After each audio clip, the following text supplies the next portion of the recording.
Well, again, my name is Adrian. I'll be the dungeon master for today. I will be running this one shot, which is going to be called Tune by the Roadside. And we are joined today with 5 players, one of whom I need to still put the token on the map. Oh no, you don't have a circular token. I will fix this in one moment.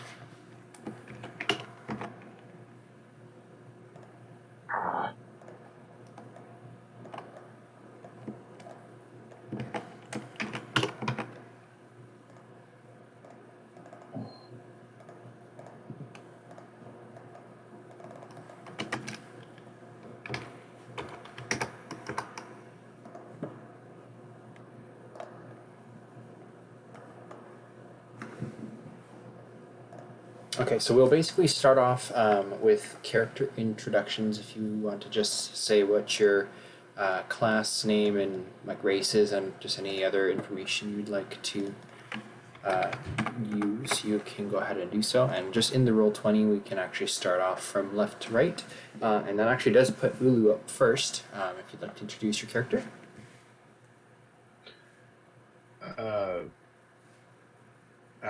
I will be playing Yulu.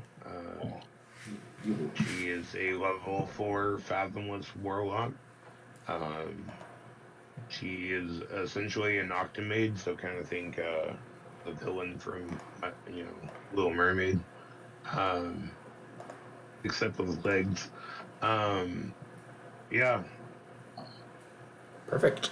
Next over, we have David. If you'd like to introduce your character. Okay, I am David. He's a human ranger. And I guess that's it. Okay, awesome. Next over is Rotharian, if I'm pronouncing that correctly. Hello. Vierton is a warforged artificer from Eberron, specialising in magical item production. Awesome. And then next over, Akito. Hello, my name is Michael. I will be playing Akito Muramasa today. New character that I just made recently. He is a half-elf, Forge Cleric, Hexblade, Warlock. Kind of going for the vibe of cursed weapons.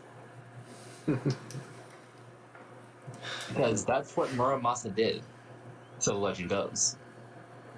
Very nice. And then that leaves us with last but not least, Barrow. Barrow is a Kenku druid. He's kind of chirpy and likes to repeat things he hears other people. Awesome. I love it. So then let us jump into the story. So in this town map that you're looking out at the city, this is the capital of Nerria, which is one of the northwestern kingdoms in the land. And inside a tavern, there are just a couple of people kind of talking and chatting, and you would just kind of overhear them talking about kind of the conditions nearby. They're talking about the roads are getting worse. Oh, I heard there may be ruffians lingering out along the Westwall road. I heard about strikes even north of the capital. Aye, the Duke Bazmat is sending all the guards to Westwatch and doesn't seem to care. And as they are describing kind of the situations for kind of this world map, again, this northern region is the Kingdom of Nerria. All of this kind of more eastern areas are the city-states. You are all adventurers which are headed to Vierton City, which is the home of the Dungeon Delvers Guild, which is the largest group of adventurers, mercenaries, explorers, any magicians, all the different types of people who want to go on quests, explore dungeons, do research, find fortune and glory, tend to gravitate towards Vierton to become a dungeon delver and join this guild. So you are headed from this location on the map and making your way. Hold on, let me draw. So you're like over here-ish, and you're making your way over to Cardellus, and then from there down to Helen's Rest, and from over there to Vierton. That's kind of your journey's route. And as you are moving along, the scene would open with you just kind of on one of the main road paths, and all of your characters are already a group, whether you're traveling companions just out of coincidence because you're all on the same road, or whether you're friends. That's up to you. But this is kind of where the adventure opens. The sun is shining brightly in the sky. It hasn't rained for several days, so everything is very pleasant. There's kind of a lot of just that scent of greenery in the air, and you're just kind of hiking it down the road. And I guess we did character intros, but I would maybe like to hear a little bit more about kind of what does your character look like. So Ulu, do you have multiple legs, or what would we see as you're kind of amongst the party? So, in a lot of ways, I look like your average anime girl, except for not really in the picture.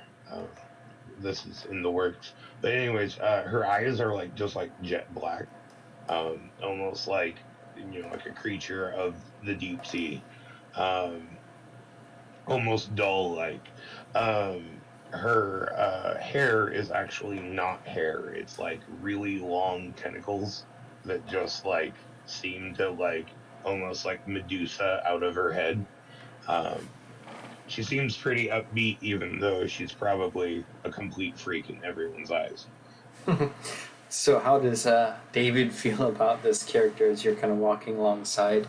And then what would you look like as well? What would the audience see as you're all kind of just hiking up the road? Well, I suppose David would look quite sickly, almost as if he has a lack of blood going to his head. He seems to be unstable and holding his quarterstaff as if it was a cane. Okay. So yeah, so very pale, probably. Are you like worried? Like, does he get bothered by like the sunlight at all, or is it not really that type of illness? No, it's this sort of thing where you suspect that he might have poisoned himself inadvertently. Gotcha.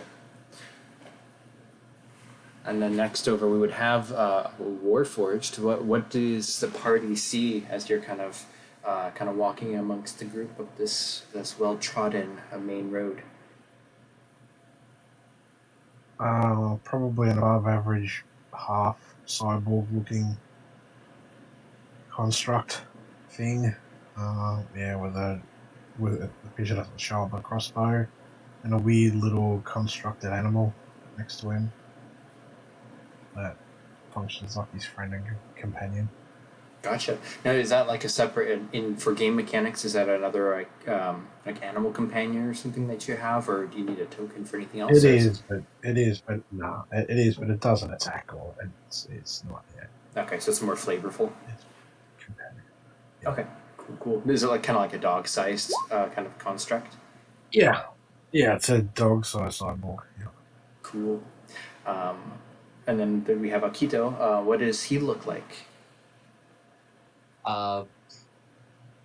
Very much like a overly armed anime guy from kind of similar to Ichigo from Bleach with that red, that orange hair, and he's also got abs. He's got a warhammer and a spear across his back, and he's got a longsword at his hip. Okay, so you're pretty well armed, actually. Any armor? Or no? Yes, he is wearing chainmail. So, kind of out of the group, you're probably the most like heavily clad knight type person in the group. And then on the very end, we have Vero. Now, if you're a Kenku, how tall? You guys are killing me. You guys are killing me. The last one shot I joined, I had like this grizzled war vet surrounded by children. And then the second one shot I do, I get a child character. I'm surrounded by war vets. slowly here. Okay, so anyways, Barrow. God, killing me. So Barrow is a kind of just short little Kenku, and he's running. Sometimes he's in front of the party, sometimes he's in the back. He seems to be distracted by bugs and flowers and the world at large. As far as appearance goes, he's purple, which is unusual. But the most unusual part about him is he's every now and then. You guys aren't entirely sure why, but you'll catch like a whiff of smoke or see a little puff of it just kind of just come out of his hair, out of his feathers. Nice. I don't mean to interrupt, but I think that while we're traveling along, every once in a while, I just instinctively reach up and try to pet him once in a while. Just a force of habit. Yep. I don't know if he gets annoyed at it or what.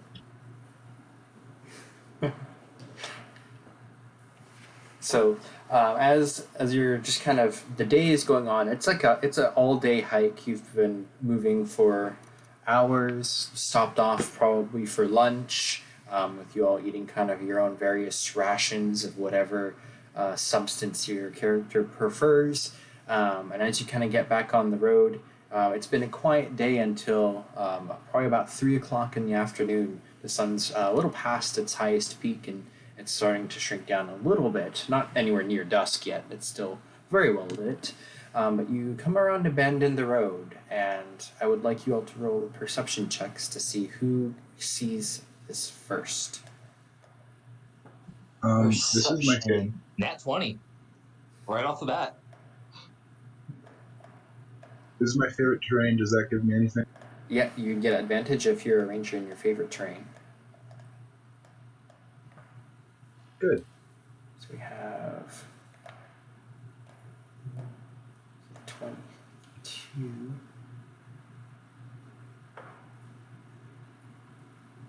Okay, so I'm just waiting on. Let's see. So just need David's. Sorry.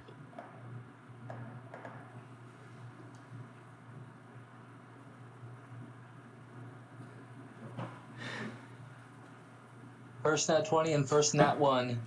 You got the rolls out of the way right away. So with it. So advantage, I roll twice, right? This is correct, actually. Yes, you are the ranger, so you get advantage. So, wow. So we got 23, 16, 22, 8, and a 21. So the natural 20 is going to be the first one. So Akito, you're kind of round the corner first, but pretty much everybody else is right there with you. But you see something hanging from one of the trees around the bend, and it looks to be a big iron cage, inside of which there is a man with his legs kind of hanging out the bottom, and he's like holding the bar's head against it, and he looks defeated, broken, and miserable. Kind of Akito, you see it first, but right behind you is your party. How does Akito react? Is there a rope hanging like anywhere holding the cage up? Yeah, well, it's a chain. Everything with it is metal. Okay.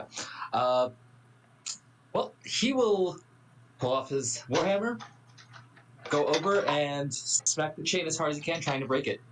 Okay, so as you are drawing your weapon and kind of immediately taking move towards it, everybody else kind of rounds the bend, and you can see Akito already springing into action. What does everybody else do? You see this man caged. You looks at this and giggles and says it looks like someone caught dinner for us.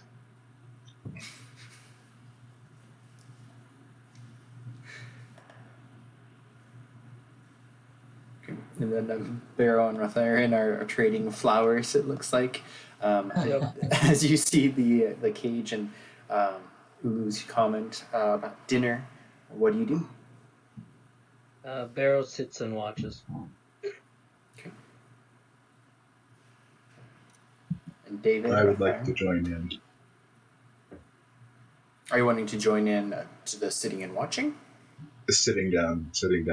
Gotcha. And then is that just David left?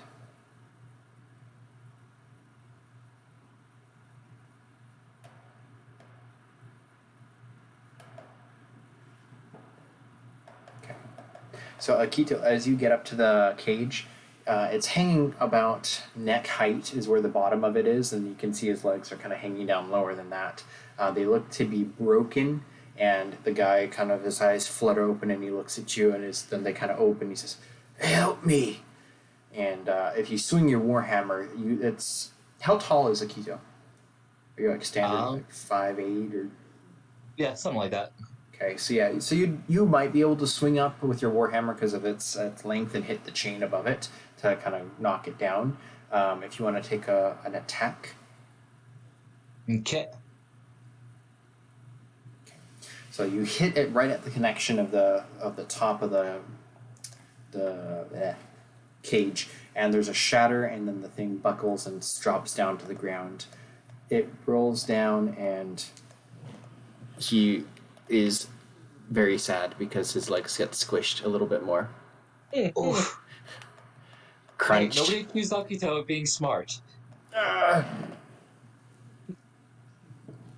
I'll lean over to Biro and That say looked like he's it tied hurt. up there for a reason. Get me out of here! How'd you get in there? Bandits! They took everything. They broke my legs. My legs! I'd like to insight that. Sure. Yeah, his legs are definitely broken. It would. I mean, after that fall, it wouldn't surprise me if they weren't. He doesn't seem to be having anything to lose. He probably is telling the truth. Fair enough.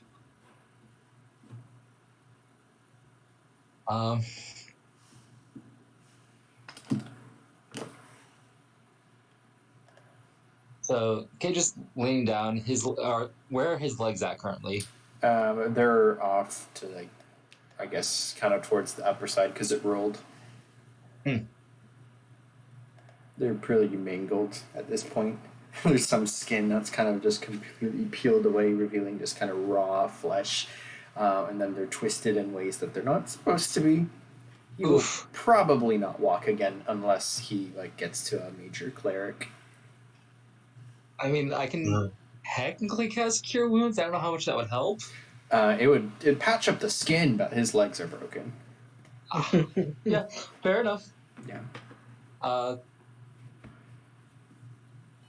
How sturdy do the bars look? They look like they're made of iron. The actual cage, there has a door where the chain connected from the top piece kind of through that loop hook. But the cage does have a door, and then there's a big old chain and padlock wrapped around it as well. All right, let's try to break the padlock. Okay. You can go ahead and either roll on athletics if you're using your hand, or a hammer. Yeah, he's just smashing it with the hammer. Yeah. 1 blow, 2 blows, and then a third, and the whole thing just kind of snaps free, and the cage door kind of slowly hangs open until the gravity kind of pulls it, and then it just kind of swings open. He tries to lift himself up with his arms, just using upper body strength, but he's pretty weary and stuff, and you would have to help him out basically. Yeah, Akito would help him out.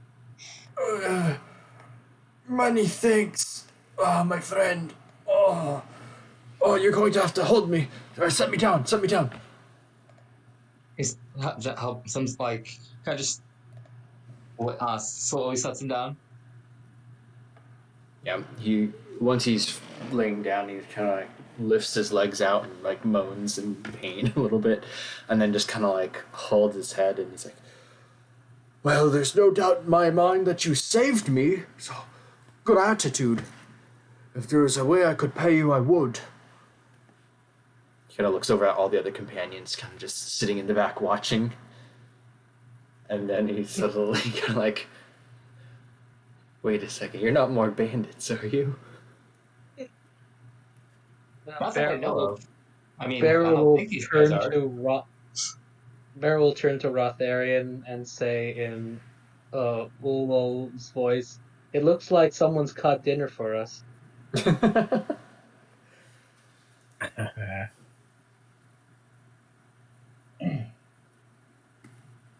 No worries.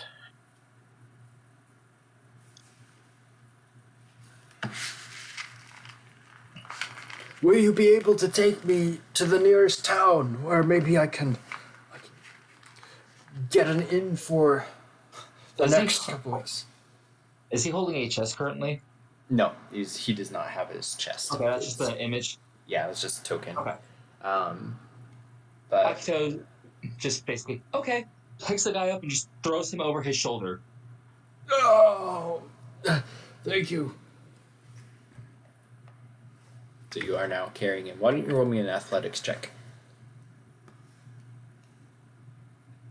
Athletics. Okay. Yep. No problem. You just kind of piggyback him.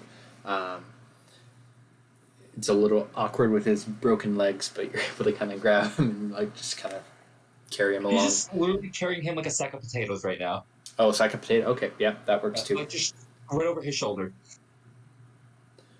So as you begin to just kind of move back down the road, what does the rest of the party do? I'll just follow. Okay. So you just kind of take back to the roads.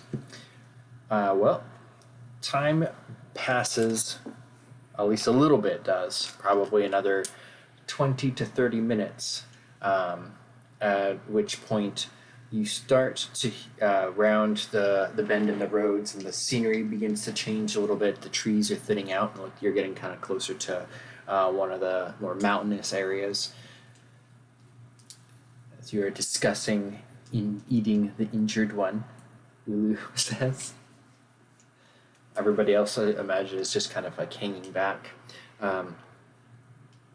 The merchant would introduce himself as McGregor, and he is headed also to Cardellus, and he had kind of a wagon shipment. He had also sorts of goods and services that goods and materials that he was planning to sell there at the market. And he expresses that he would be willing to reimburse you for saving him if you can take him to the Cardellus Merchant Center, where he can make good on some debts and essentially pass on goods to you. Okay. So it isn't very long before the roads, like I said, begin to change, and there seems to be a sharp right turn into more of a rockery canyon. And as you come into view of this old quarry road,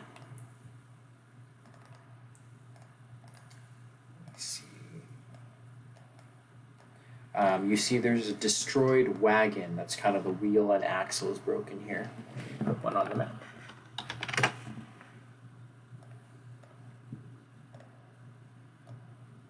And then the merchant, McGregor, he says, that's my wagon!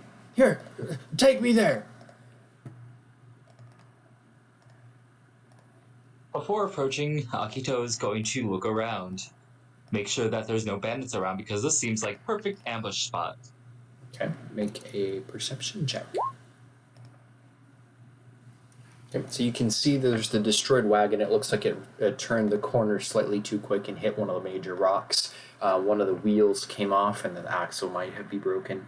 Rotharin, as you're looking around, you can see that there's lots of, not so much footprints, but like horse tracks in here, and kind of wheels of marks in the kind of hard earth. And as it curves around the bend, you can see it kind of goes into this kind of rockery canyon. But there doesn't seem to be any sign of any people here, at least not recently.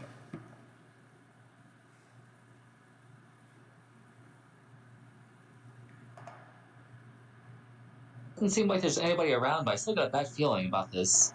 Stay on guard. He'll carry the merchant over to the wagon. So you take the merchant with you? Yeah. Okay. So as you both kind of get over to the wagon, it looks like there's still a couple bags of supplies in there. You can set him down in the wagon, and he kind of like leans up against the wall of it and starts to open up one of the bags, and you can see it's just a big pile of oats in the inside and other kind of foods. There's basically about 3 days worth of rations that were left in here. Well, there was so much more than this. Those ruffians must have taken it all into the canyon. If you could go stop them, I'd be happy to pay you your weight in gold. Then he looks at you kind of one by one to kind of like visually estimate how heavy you probably are.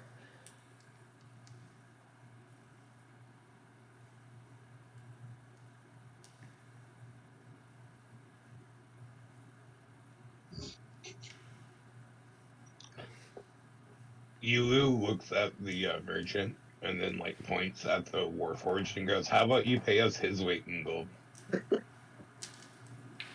She nods. Done! Go, if you can get back my supplies, if you can bring these ruffians to justice, I'd see them hanged, flogged, burned, I don't care. After what they did to my legs, I'll never walk again, as they should be brought to justice. Can I use insight to wonder how he will have enough gold after he's just been robbed?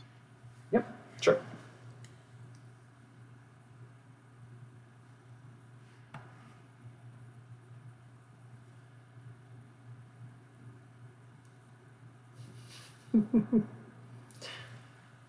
Yeah, so it doesn't look like he has any like money on him anymore.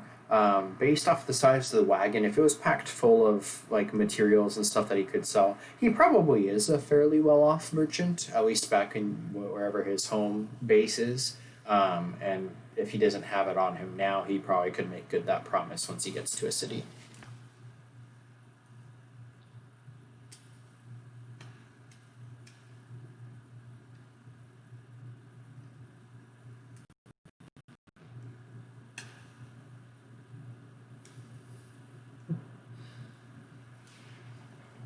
Can I make an investigation check to see if I can repair the wagon at all?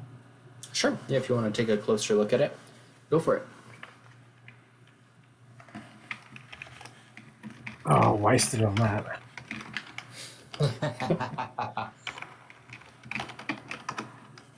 So yeah, you are able to not only kind of take a look at the wagon. It's a pretty easy fix that you could probably do. What's Rotharian's strength? It's not, my strength isn't much, but I've got 16. yeah. Okay. Strength's only 10, but Yeah, maybe what you can do is in an investigation, you can see how it could be repaired as long as you had the right like manpower. So the wagon can definitely be fixed. It would just take a little bit of time, and having some tools and especially some rope would be very useful. Or magic, if any of you have like mending or something like that, you could spend like a short rest to do it. Would smith tools work? Smith yeah, I tooth. have smith tools. And You tinker would, tools. you would really need tinkering tools. Yes, that would work. Smith tools is more like for stone and like forging stuff. You would need wood carving tools, I think, or woodworking tools to repair the wagon, or tinkering tools would work. The one time I don't have any of that. I have tinkering tools. I can get it done. If you guys watch out while I fix his wagon, we don't have to have a kiddo carry him around anymore. He can sit on his wagon, fix the wagon. Is there any check specifically during an evening, mate, to see if I can get it done? It would be a craft check basically. If you don't have that on your character sheet, it would be an intelligence roll. And then if you got tinkering tools, you'd add proficiency. I don't think I have a craft check. I can see. Akito can help with strength. So I will give you advantage on the roll as Akito is kind of assisting, holding it in the proper place as you're kind of mechanic style sliding underneath the wagon as it's lifted up.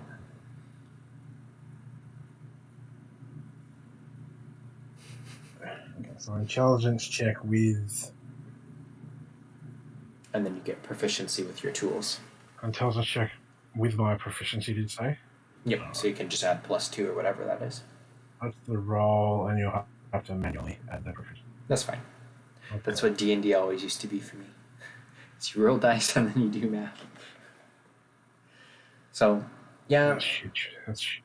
It's not super great. You're able to kind of patch the axle so that the wheel can kind of be put back on, but it's not attached. The wheel's not like permanently attached to it, so it's going to constantly kind of wiggle off and need maintenance as you're moving.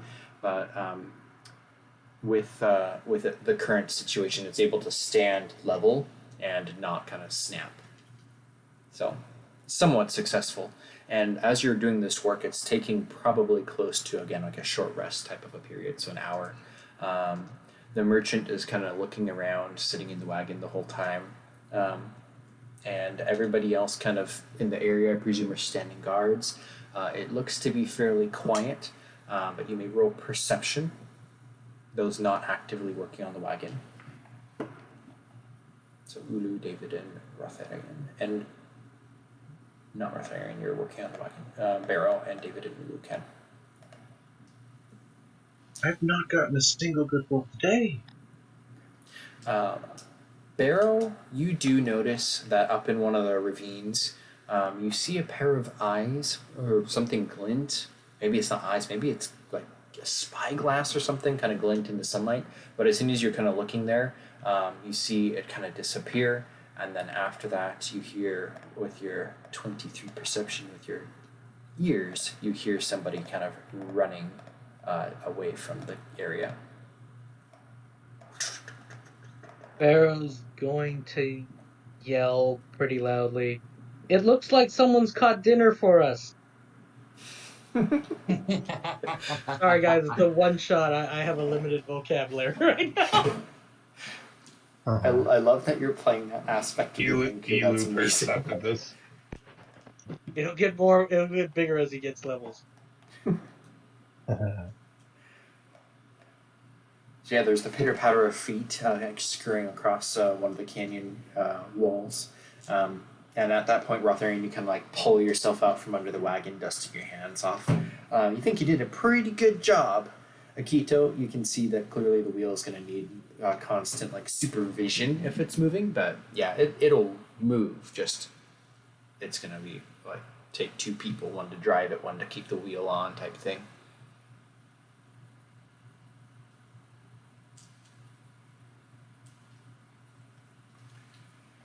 So what would you like to do at this point? Barrow just announces that he thinks someone caught dinner for them. Akito would look around hearing this. The guy with the broken legs says, "It's the bandits! Hey, it's probably the bandits! You should go get them!"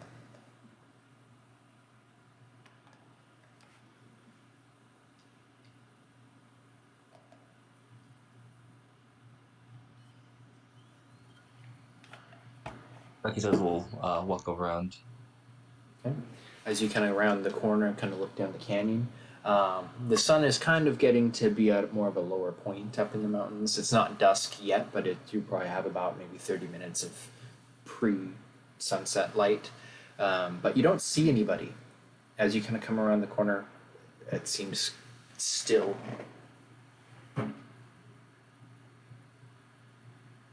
All seems quiet to me.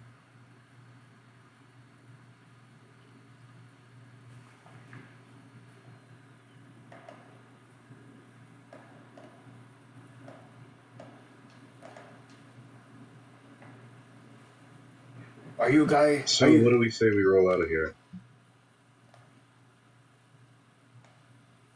If you can find my supplies, I will pay you. Find my supplies, please. Akito will take up the part of the cart where they rig up the horses and attempt to pull the wagon behind him. Okay, which direction are you going? Down the path. Like this way, on the path. Okay. So kind of. Is like bringing the wagon. Is the rest of the party going with? I might try and do it. Move up to a perch and watch while the group moves. Okay, so you kind of climb up there. Why don't you roll an athletics check to climb up the rock walls? Fun.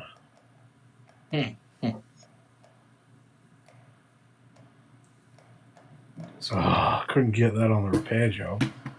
I can climb up rocks, which should be hard, but not repair things, which is what I've done my whole life.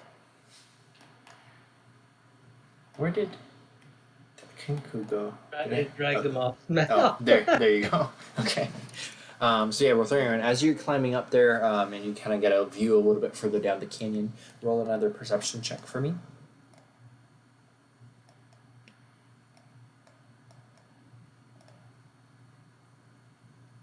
And then what is David and Ulu doing? I'll throw Rotharian. He seems to be having a good idea.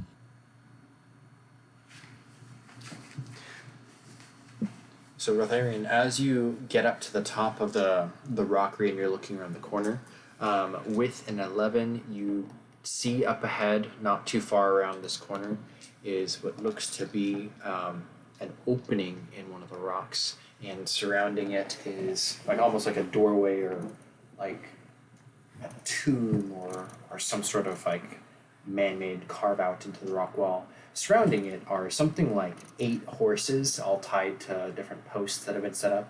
There's a cart that's empty, and then there's just a bunch of other like straw bundles of hay strewn about where the horses are, but you don't see any people.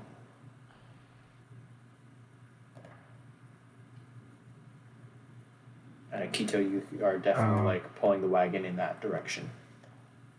I'm gonna ask them. I'm gonna ask Akito to halt because I can see 8 horses, and it seems like the bandits are still active in the area.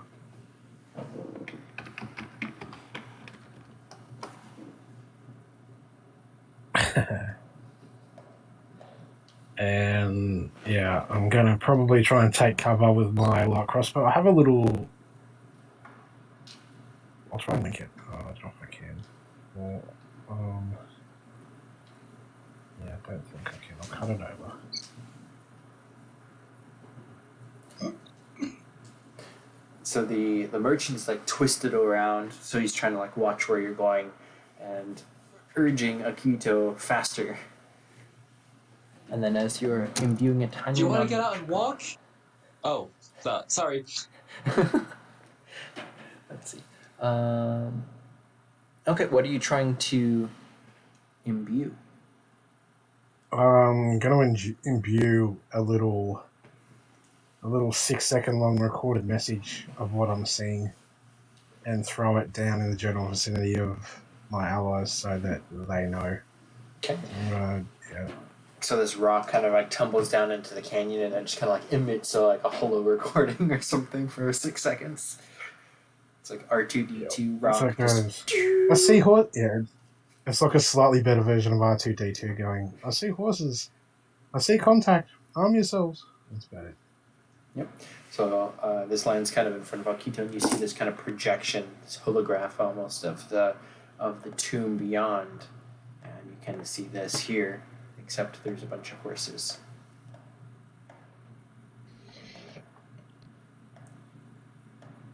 What do you want to do? Barrel will kind of creep inside. Okay, so you want to. So Barrow moves up to it. Yep. Okay. Copy you all. At this point, you're kind of getting close enough. I'm just going to put you on this map. Or this image, rather. I'm not really using too many battle maps on the prelude. So where this wagon is basically where all the horses are. And then Akito, you're leading the wagon up from that direction. So Barrow, are you just kind of charging ahead? Oh, he's kind of creeping and then like peeking in. Okay. As you're creeping up, do you pass the wagon? Yes. Okay. And then Rotharian, because you're up on the mountain, I will have you roll a perception check as well as Burrow, as you kind of are moving ahead of the wagon a little bit around the corner.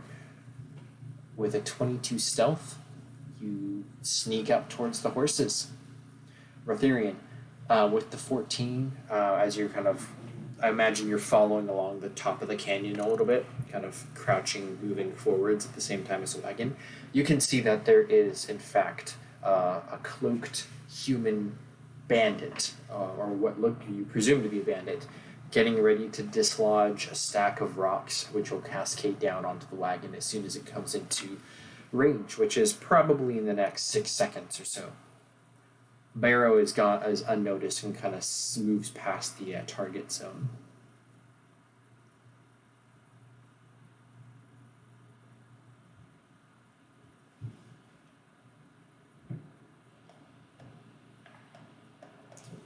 Here. Is Barrow aware of the bandit? Oh no, I don't know. I'm sneaking in. Yeah, if you're sneaking in. And do you have a wildfire spirit, or is this just your avatar for when you wild shape? Yeah, just the avatar for it right now. Okay, so I'll take it off for just a second. Oh, until we get there. Yeah. Okay, so... Polar or parlor? So does Rotharian do anything?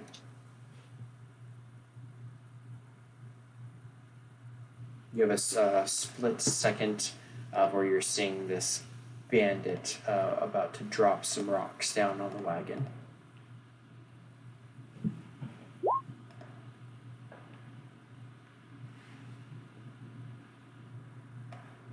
This guy up here.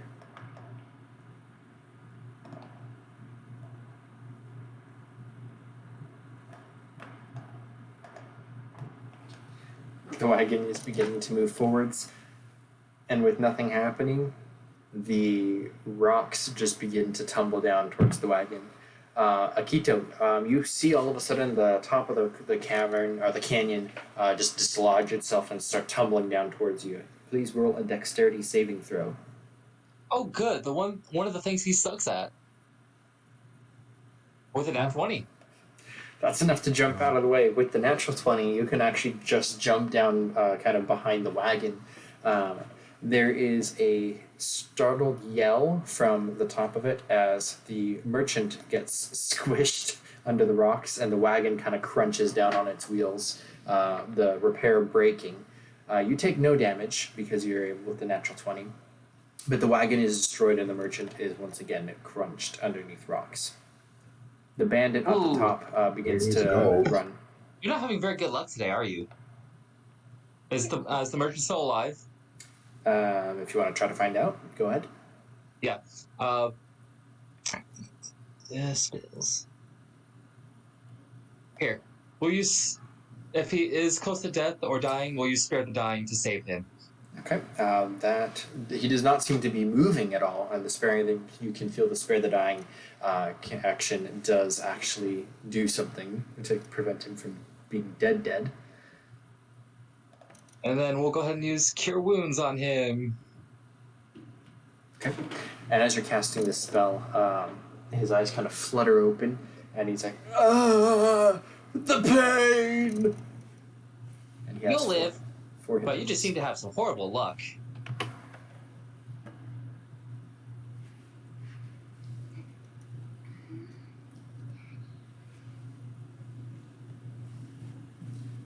You will try to get the rocks off of the poor merchants.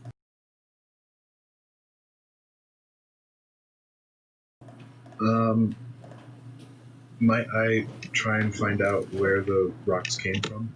Yep, they definitely came from the top of the canyon, and then you can roll perception to try to spot the target running away.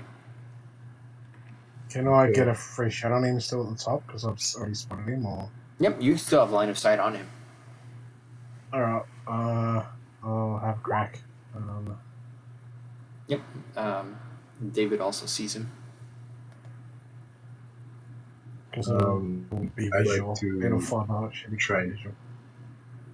Okay. So that will hit. You can roll damage as you just kind of cast this bolt of flame kind of across the whole canyon, and you strike him from the other side. And then, David, you also see him. Okay, good. I'll try and shoot him with the longbow, I guess. Okay, yeah. Go for it. Did it come up with damage or not? How do you roll it? You can just roll the d8 or It whatever. didn't come up. Sorry, dude. Are you using Roll20 or D&D Beyond? Roll 20. Yeah, it's not. Yep, 6 damage. Okay.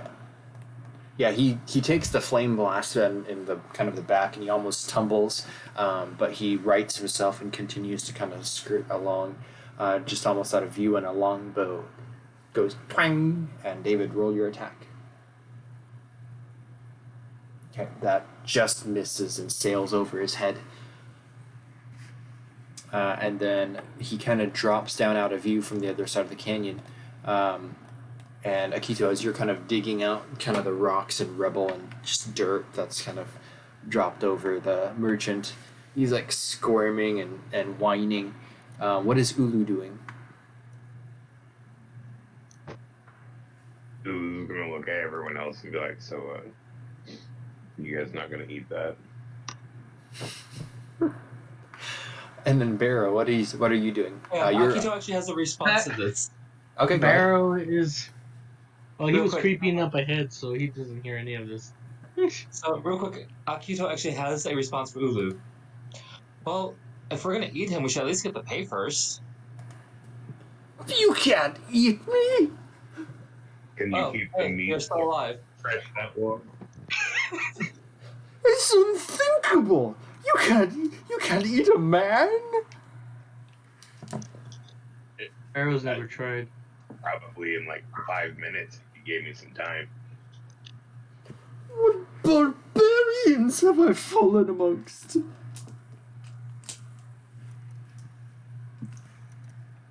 Akito just gives that innocent, naive, I have no idea what I'm talking about type of smile. Which ends up being kind of creepy if you think about it. Clues, dumb guy, smile Exactly. at the most awkward moments. Ulu kind of smiles, like kind of revealing like shark-like teeth. The merchant just kind of like shows the most cringiest, shocked face, like almost look pretty terrified actually. So there's another wagon, right? There is another wagon, yes. It's over by the horses. There's about 8 horses plus the wagon, which is unhitched. Well, we can't exactly use this wagon anymore. Pulls the merchant out, throws him over his shoulder again like a stack of potatoes. He's very quiet. I'm gonna stand guard while the wagon gets loaded so we don't get ambushed anymore. Okay. The bandit that you had firebolted, he seems to have either run away. He doesn't seem to be making any additional appearances. And then there also is the entrance in here.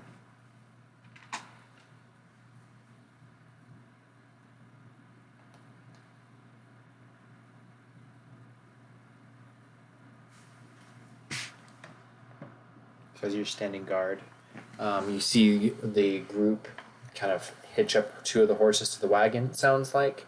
The merchant deathly quiet.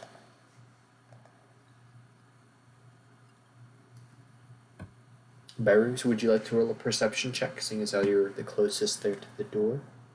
Mm-hmm.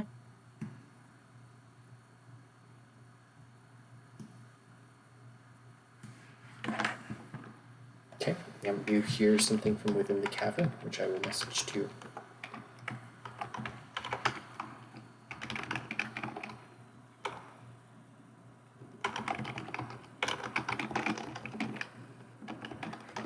It's a keyboard attack. It's a keyboard attack, people. This is gonna be a very long message, guys.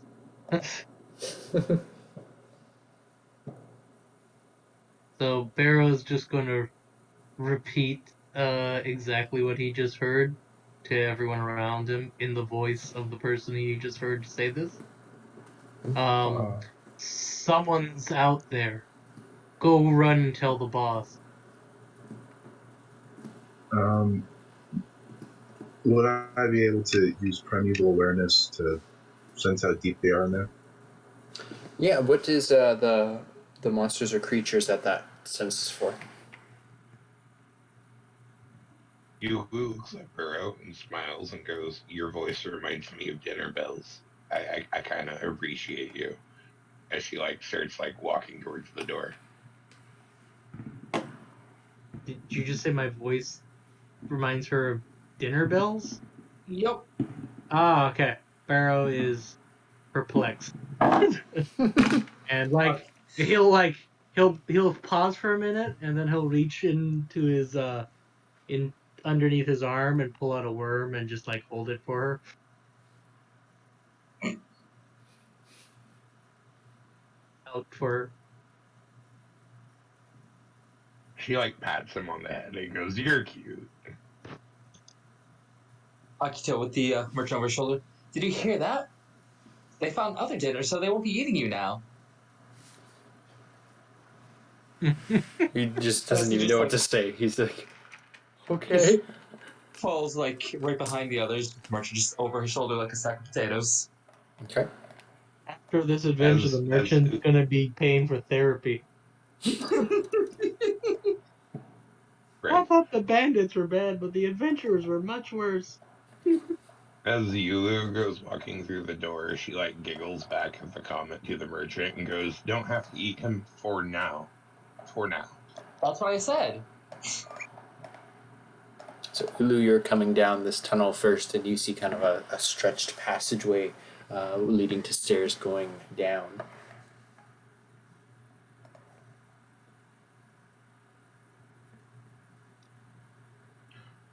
I guess I will like continue walking, wondering if the party's gonna follow or what they're doing. But no time to look backwards. You never know when something might jump out at you. Yeah, I'll follow. I'm trusting. Okay, let me grab your token because you're up high.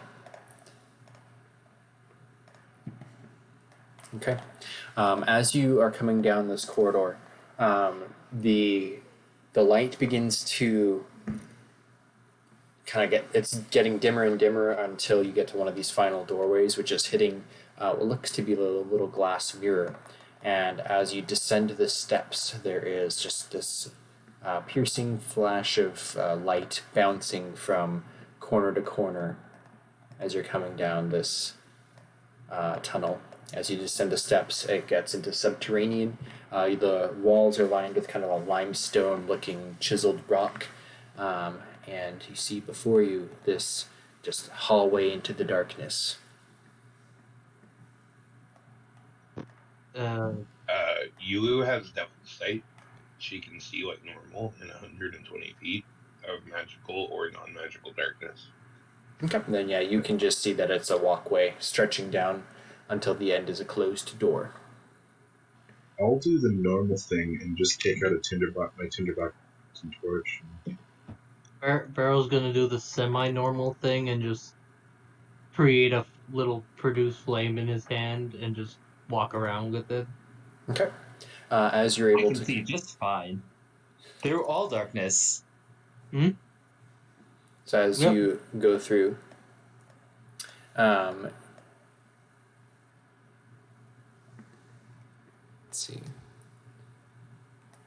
What order are you going in? So Ulu, you're just walking in first. Akito, you've got the merchant over your shoulder. So Akito will be in the middle. Okay. We should just attach your tokens. What about Beru, David, and Thyron? Barrow is either in the back or close to the back. Okay. I'll go in next. Yulu leads, but it's not out of like wanting to take the like front or whatever. It's just that she doesn't hesitate through the darkness. It just seems like home to her. Yep. And then as you're kind of proceeding through, there's again these kind of light bouncing from mirror to mirror, just kind of creating this line of kind of white amongst the dark, which you just kind of see in just normal vision. There's someone lit a torch in the background, and as you kind of are moving forwards, as soon as you kind of get to the middle of it, Ulu, you feel a kind of a click noise as you've gone through one of these beams of light, completely ignoring them, and a portcullis begins to drop down from the ceiling right about here. So I need Akito and Baru to both roll dexterity saves. Oh no. Oh, this would be fun. Let's go with that. Yep. Okay. Uh, So, Baru, is it Barrow or Baru? Barrow. Barrow. So you get kind of caught in the wing by one of these portcullis spikes. That is going to be 3 points of piercing damage as you yank your wing out of the way, but it tears a gash in your cloak with a big red wound underneath it as well. Akito, you kind of jump forwards, jostling the merchant as you do, and then there's a kind of a thud.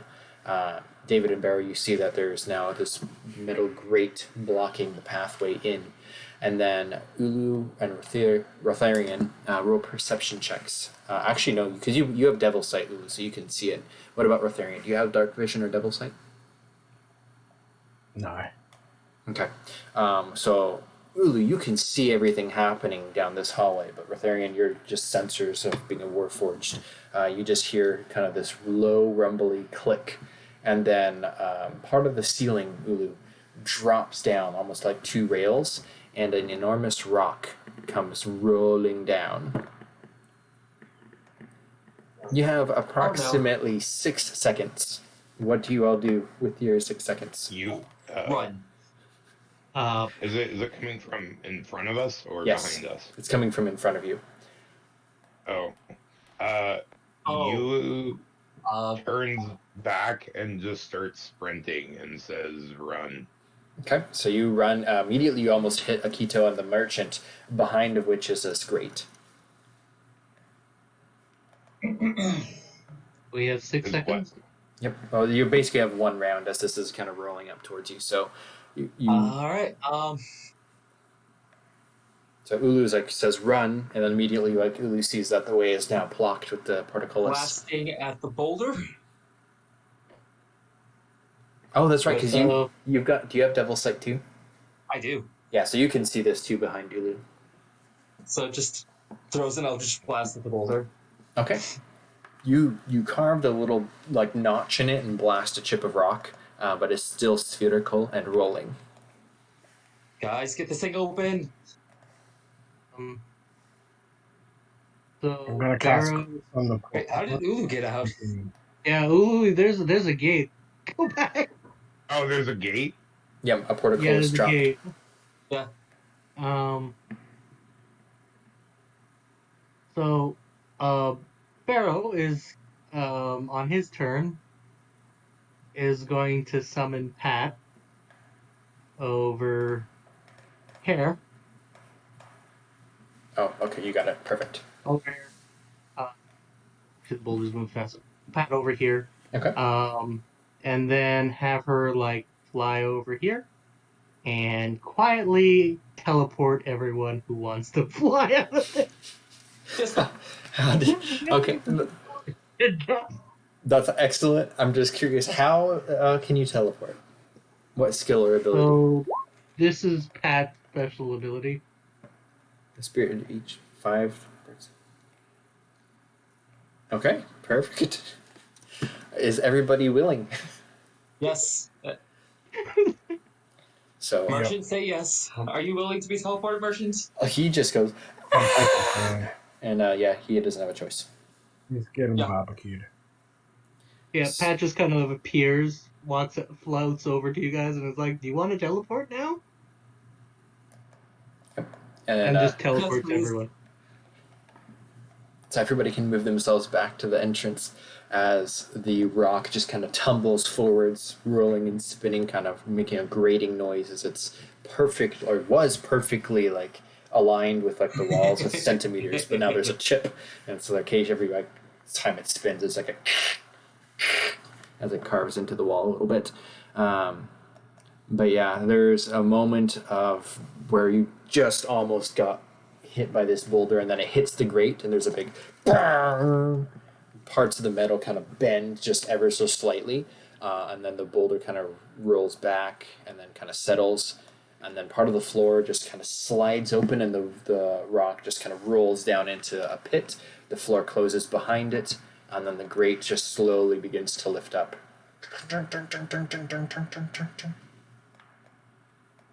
And then the hallway is open again. I guess I'm in front, and I'll walk through with the torch, look back at the group, and then just give them a little nod, acknowledging that I did nothing in that encounter. So you want to go first? Yeah. You have the torch, right? Okay. So yeah, Just walk at Pat, and then Pat will look at David and go, He says, "Good job, David." Can you see this map correctly? Can you see the whole corridor? Yes. Okay, I good. can. Wait a second. Okay. So as you're stepping down, kind of holding the torchlight, what are you doing? I'm just walking forward at a very mild pace, hoping that the others will follow me. I'm going to reset the fog for a second just because it looks weird on my side of the screen. And then let me redo it. You should be able to see this. And you should be able to see the whole thing. Okay? It just looks like there's shadows or something on the path that look weird to me. But okay. Are you looking for anything as you're moving down, or just kind of being careful? I'll check for any tracks or anything. Okay, then yeah, roll an investigation check as you're kind of going square by square, shining the torch along the wall.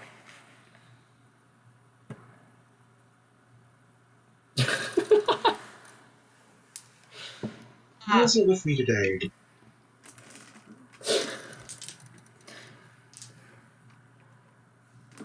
So, David, as you're kind of going along, you're kind of like checking the floor. There's no like pressure plates. There's no string. There's no nothing that would kind of stand out to you as you're moving along. You do notice that there's the mirrors which are reflecting the light, and as you're kind of moving the torchlight, it kind of creates flickering reflections across the mirrors onto the other side of the walls as well.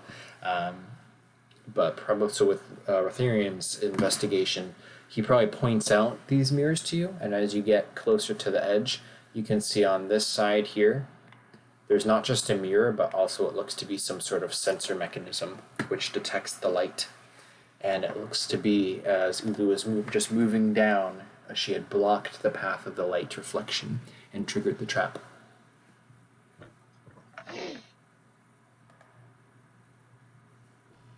Good job. Good job, Zoom. Can I move one of my little tinkers to make it like I'll do the thing for it.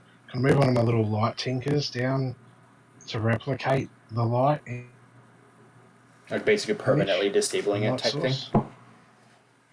Not disable it, but just make out like the light is reflecting onto the next one. One of them is I can create light. Yeah, you can do that. One of them is I can create 5 for radius of light. Alright.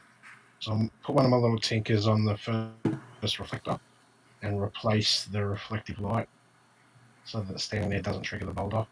Yep, you are able to. Please. That would work, so I don't think you necessarily need to roll anything. You just use that ability. So that disarms the trap for the time being, and as you proceed down, you just see a pair of double doors at the end.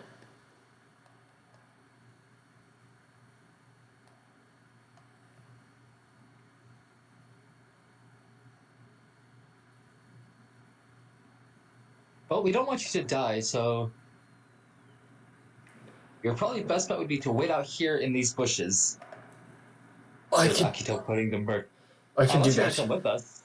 Well, it's whoever set off the rocks falling. Do you think they'll come back? If so, I'll need some sort of weapon. Do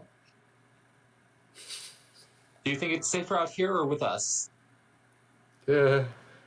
He thinks about the boulder for a second. Maybe I will stay out here. But just go quick and get my stuff back. I will pay you. Well, at least here, take this. It won't be help very much, but it's at least something. Akito gives him his spear. Okay. Yeah, he takes it and kind of swings it for practice for a second, and yeah, he likes the spear. 3 bushes, one with a spear coming out of it.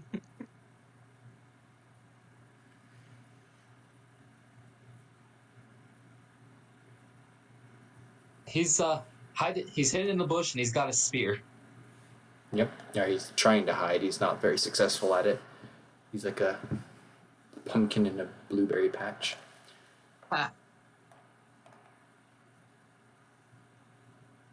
So, was you all doing? Oh, I guess. I'm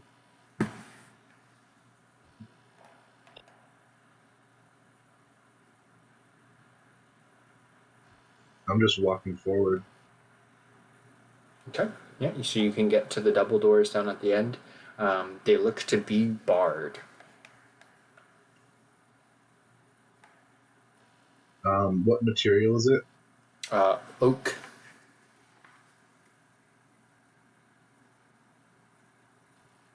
Given that all my caution is gone by now, I'll just use my torch and just try and light fire to the door. Okay. I don't even know if I can do that. You can just hold the torch up to it and try to see if the flames will catch. Why don't you roll for me a 1 percentile dice, which is the D100. Okay. And the torch is kind of like licking the wood, but it's not catching. The door is fairly well made and kind of has its lacquer on it, which is fire resistant. I look back and say, the fire's not working. Put your token down there.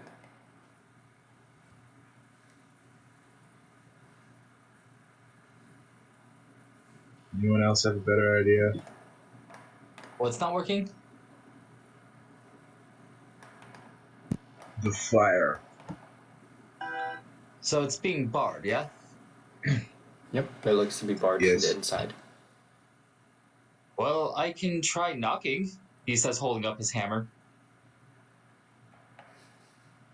Barrel's going to take several steps back when he sees the hammer.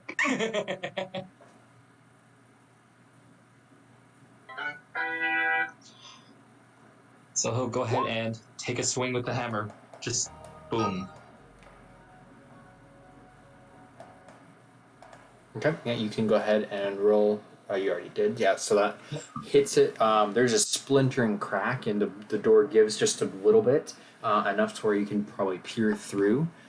Inside, you see just some sort of stone creature, statue, just kind of blocking the entire view. But that's it. You don't hear anything on the other side, and with another good swing, you can probably break it open. All right. Knock, knock. Okay.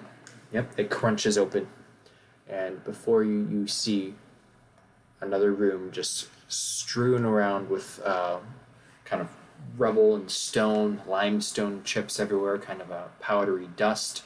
You also see bags and bags of like supplies, crates, materials, and all kinds of belongings that probably have been stolen by various people. I'll look at Akito and say, show off. Just knocking. He shrugs as he walks in. I'll also walk in. Okay. The torchlight kind of reflects off of this giant wolfman statue. I didn't put crates on the map or anything like that, but you just see lots of bags, boxes, pallets. There's wood that's kind of stacked neatly in like pre-chopped wood and on pallets. There's just bundles of all kinds of bags and stuff here.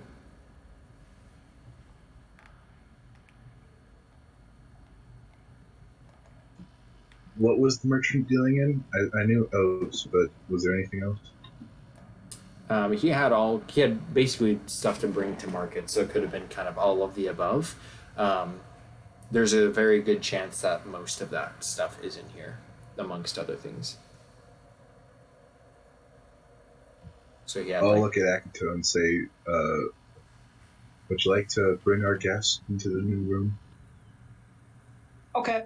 He just kind of just goes back, grabs the merchant, and then brings him back in. Yeah, as you drag him in, you say, oof! And then as soon as you set him down, kind of in just kind of a bag of old like clothes and stuff, or probably not even clothes, more like material for clothes, like all kinds of linens and stuff. He starts to point stuff out in the torchlight. He's like, that one's mine, and those ones, and that one.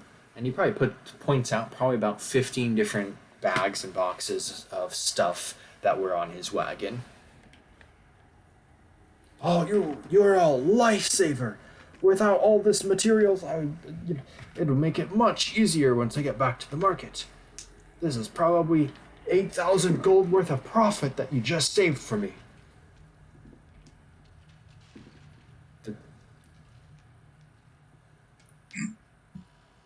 I'll walk up and I'll also try and inspect the crates and see if there is anything like that would be medicine or like medicinal or Sure. anything or alchemical in nature. Yeah, do you want to go ahead And while I'm walking by, I'll just like instinctively raise my hand as I'm passing Bureau, and then just force it down. Perfect. Why don't you roll a survival check? Oh, sorry, an investigation check for me.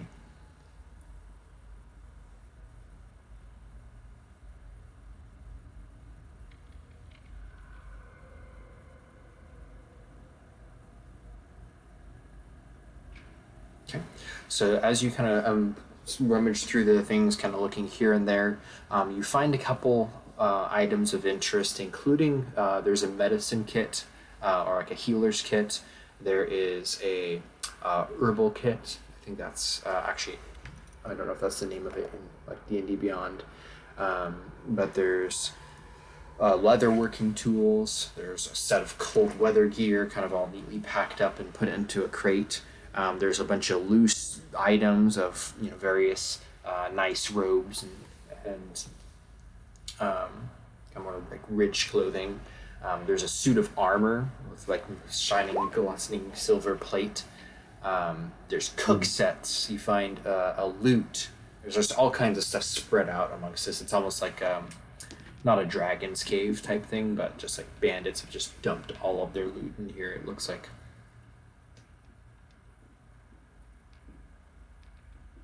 You said there was a set of armor, right? Mm-hmm. Yep. As David is nearing closer to this corner, there's a set of armor that's just kind of strewn about in this pile of stuff. How good of an armor set does it look like? Pretty good. Let me see real quick.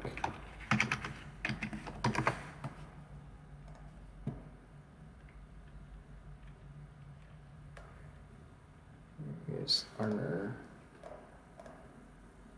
So it looks to be a set of scale mail, and then there's also like pieces of half plate, but it's not a full suit. It might be something you could sell to a blacksmith or try to finish crafting yourself if you had pieces and materials. And I will have that ability. Can I take the healer's kit? Sure, if you want.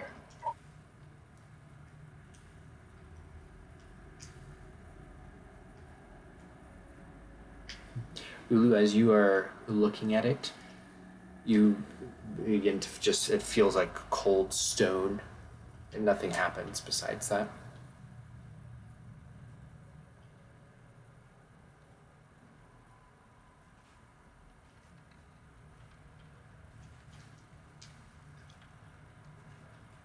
She just kind of like appreciates it and then like continues walking around the room, looking for if there's anything more.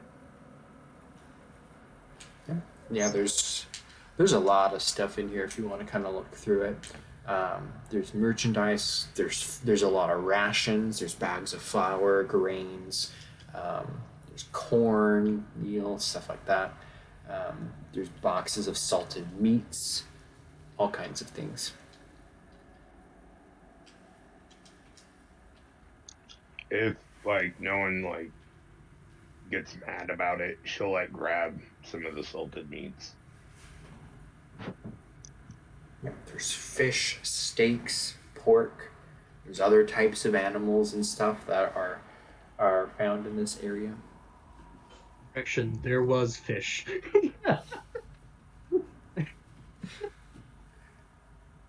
Like there's just Barrett just eating the fish.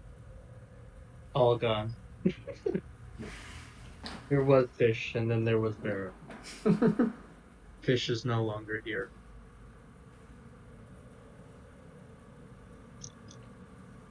as she sees you eat the fish as you do, she like looks at you and winks and goes, "That's the spirit." Okay. If Akito, did you want to spend the 10 minutes to don the armor? Oh yeah. Okay. So you may now be wearing the scale mail. The scale mail.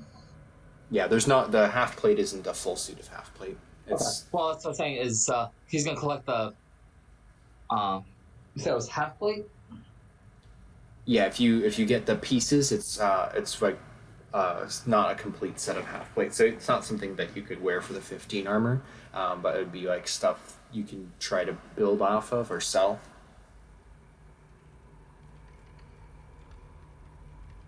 Half plate 15. So yeah. Basically, what I've got now is currently the better armor.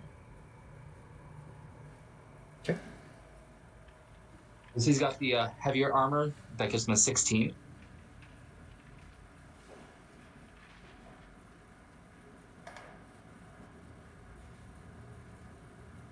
Well, Oh, gotcha. Yeah, you could always use the material as opposed to build better armor. Yeah, or I mean, if you sold it, it's probably worth a couple hundred Yeah. pieces. So yeah, yeah, the merchant is just trying to like waiting for people to give him attention, and then you like point out which stuff that he would like you to put back on the wagon outside. But as you finish kind of getting your stuff together, what would you like to do? So, well, he's a hexblade armor.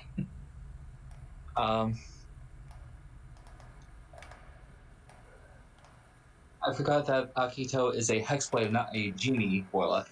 Because if he were a genie warlock, he would be like, I'm just gonna put all this stuff that we have to take with us anyway into my vessel, and then we just move on. But no, he is a hexblade, so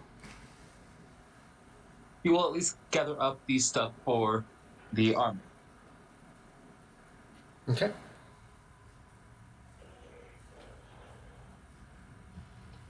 Just a quick question.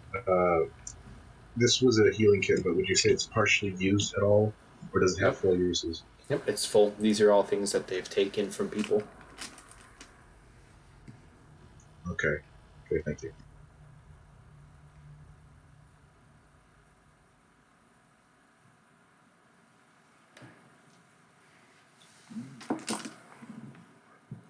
Noticing, I'm sure the path in front of me. I would like to like see what's over here. Okay.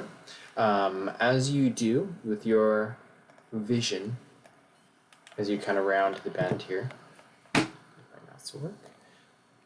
You see the hallway kind of stretch out before you, and at the end, two humanoid people loose arrows in your direction. What is your armor? No one's ever asked me that question before. It's 11. Okay. So two arrows strike out and hit you. And normal range is 26. You're kind of breaking up. Hold on. Testing. That definitely hits. Oh, jeez. Hold on. Everything's frozen on my screen. 1 second.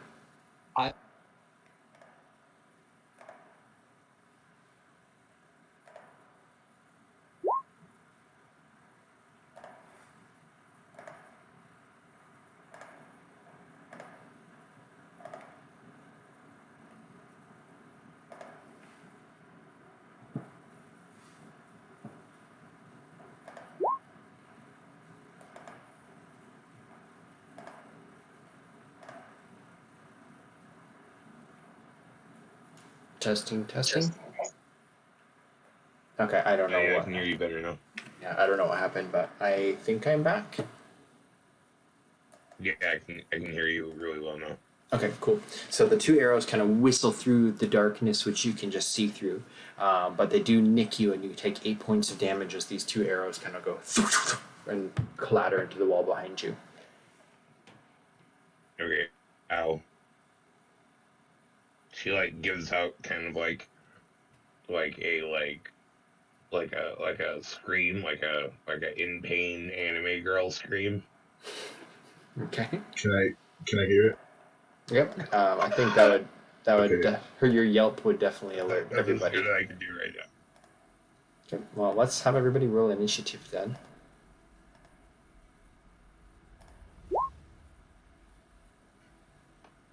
Oh man, this new headset makes me so much happier. I can now hear the freaking sounds like it's supposed to be heard.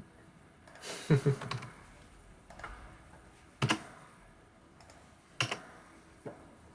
so David. Oh, I did click on her. Oh, cool. Who else am I missing? I'm missing everybody else. Jeez. Oh yeah, I'm nursing my wounds. Okay. We got Barrow in there. We need I'm back. Akito. Perfect. I'm back. So it's an Roll for initiative. That's what I figured. Also, Akito has a -1 initiative. Doesn't seem to bother you this time. Yeah. I know. Okay, I'm missing one more person. Is that the druid? No. That's the Warforge. Where is he, anyways? Oh, he's way back at the top. Okay. There we go. Has food now. Okay, so Rotharian actually is the first to react, kind of whatever you've been doing here in this kind of room full of all this like semi-treasure. You just hear the yelp from one of your party members and then the clatter of arrows against stone. What do you do?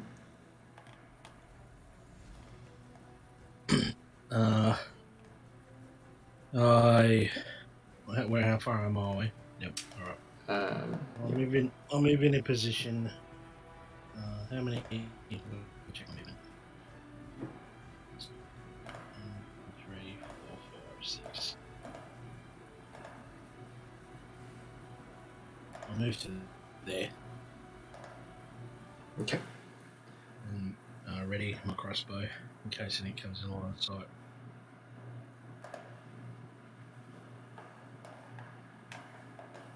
Okay. Next is Akito.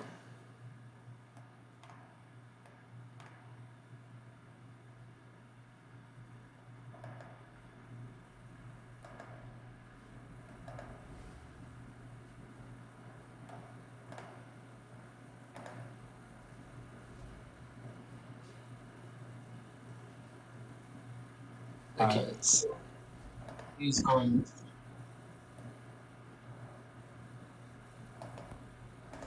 Five, 10, 15, 20. He's gonna stop here at the corner. He's gonna look around it.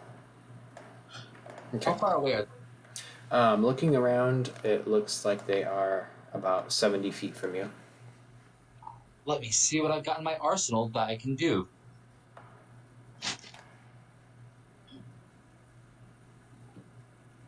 That'll do. Throw an Eldritch Blast at them. Okay. The first one here on the top, he gets hit and yells out in pain as he gets hit by the blast. Immediately after, they both take another shot. They'll shoot at Ulu because they've got better line of sight at you, and then they run up out of your view. So that's going to be 2 more. They both miss, absolutely. The one that got shot with the Eldritch Blast, like he pulls his string back on the bow too much and the bow snaps, or the string on the bow snaps and the arrow just kind of like flops onto the ground. He like waves his hand in like pain from where he got whiplash from the string, and then they run out of view. Barrow. So is this whole area dark, or was it just that passageway? If there's light that you guys have or have dark vision, then you can see. But otherwise, it's dark. Okay, so Barrow's just going to cast this on himself. Okay. And that'll be his turn. Okay, David. So, would this hallway count as blocked by bodies right now? You can move past your allies. Okay, then I'll do that. I'll go over to this corner. Okay. Yeah, everyone's kind of huddled up over there. Yeah. I'll ready a shot with my longbow. See, there was only one that ran away, right? If you peer around the corner, they both moved up the hallway.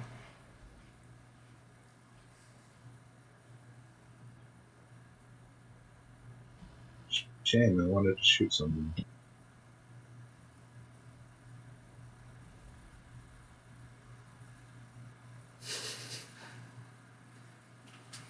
You just want to hold an action to shoot if they come back, or?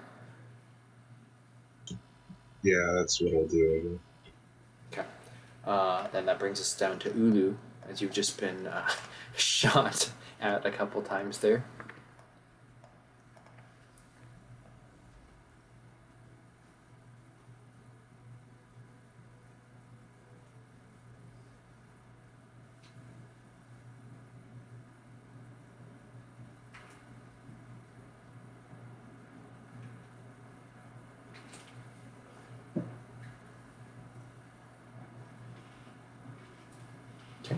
I would like you to roll 3 dexterity saving throws, please.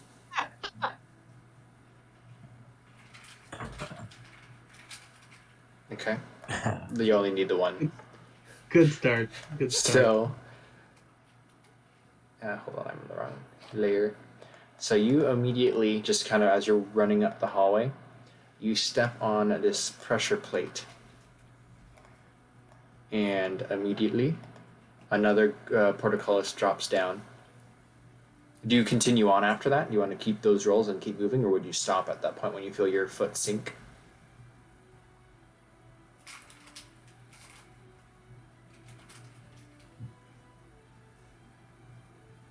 Ulu? I feel like I'm already kind of boned at this point. If the gate's already shut, I don't know how I'm gonna get out of this. Do you continue forwards then and take the next 11? Oh no. I don't know. Well, so think about what would Ulu do. You start running, and as one of your foot steps on a pressure plate and sinks down a moment. Yeah. Would you keep going or would you freeze? You hear the of the portcullis behind you. I think as soon as that happens, she would dash. Okay. So then move your token 1 step forwards. Oh, yeah. Another piece of the floor goes clink. And then another portcullis drops down. And then as you step forwards again, your foot sinks again. Clink. And immediately, that should be all 3. You hear a hiss. And with your impenetrable dark vision, you can see coming down from the ceiling is almost something like a dust or powder. And then as it begins to kind of get closer to you, I need you to roll a Constitution saving throw. I'm great at these. Okay. No. You inhale and you feel kind of a sting in your nostrils, and you take 1 point of poison damage. Oh, jeez. Rotharian. Okay. Or actually, you were moving 45 feet, I believe. So that's... You can basically get to the end of the portcullis if you were dashing. Right. Okay. So this kind of greeny, orange, dusty powder is kind of just sinking out of the ceiling from the cracks in the limestone. Rotharian, what do you do? I'm going to move to here. Okay, yep, portcullis blocking the way. And then, and if possible, peer. I probably can't see any further than in front of me. try and peer and see if I can investigate what's going on from the sounds. Okay. Do you have any sources of light that you can use? Or was Barrow the only one with the torch? Or did David have the torch?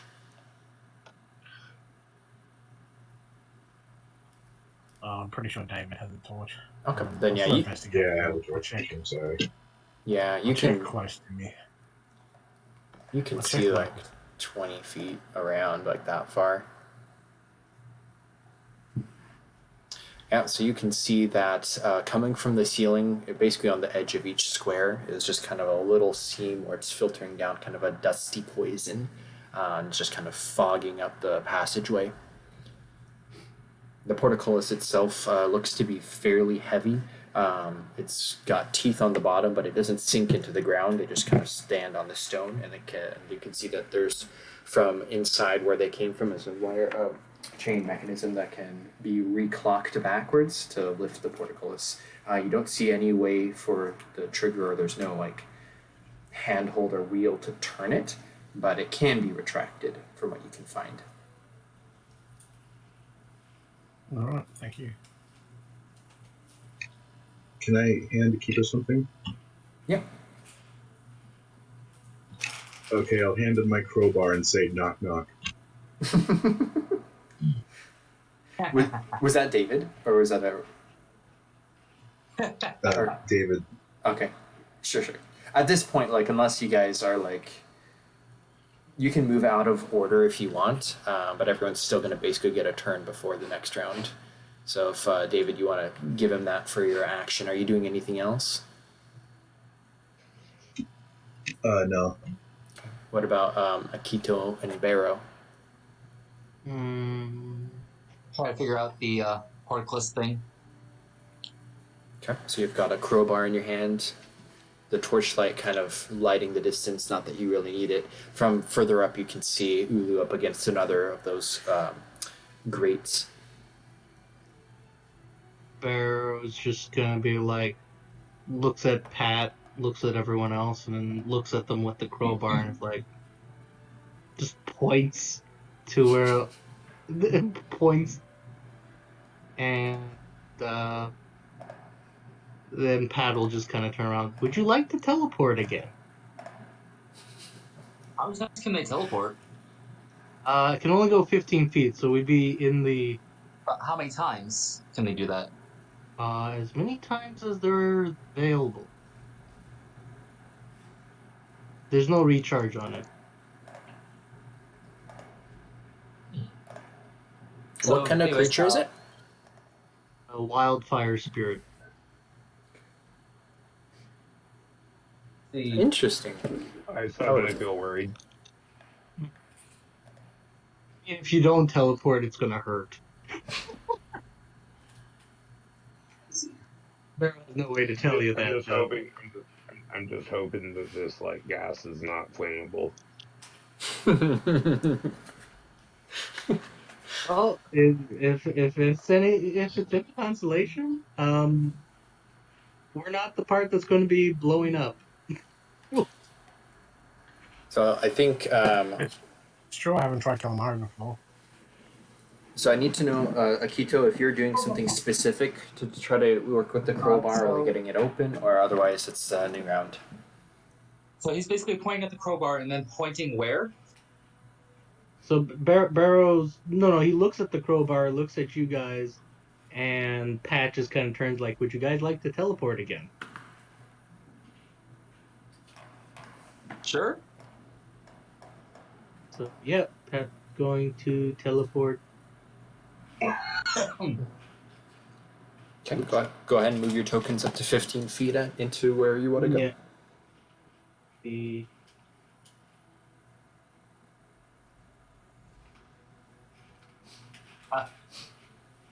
Okay, so you can all it basically. has to be 5 feet around her, Yeah, sort of thing. oh, so it has to be adjacent one. So you can Yeah, all 'cause she basically. Is just everybody moved- going? Well, because she moves 15 feet, so she moves 15 feet, and everyone is within 5 feet of her. Okay, so you can actually get a little bit closer. So you can all arrange yourselves there when all of a sudden, not both of them, but one of the archers who still has the bow working pops around the corner and takes another shot, this time at Ulu. Again, actually, because that's all he's shot at. That's going to be an 18 for 5 points. And then he's like, "Ha! We shall watch you die, you freak!" And then he jumps back around the corner. Barrow. You says I hurt my body and my pride. Are these plates still sunk in? Yep, they're still sunken. They're still sunk in? Okay, so Barrow going to... Do you have dark? You have a torch, right? I cast Dark Vision last time. Okay. So yeah, you would be able to also see that simultaneously when she stepped on one, the other one stepped too. But they're all sunk in already. And then as his bonus action, he's going to tell Pat in a language you guys won't understand to come over here and teleport him and Ulu again. Okay. David? And I then used my action to give him the crowbar. Sorry, Pat goes right after Barrow. Oh, So, gotcha. so Pat will go over here and teleport 15 feet.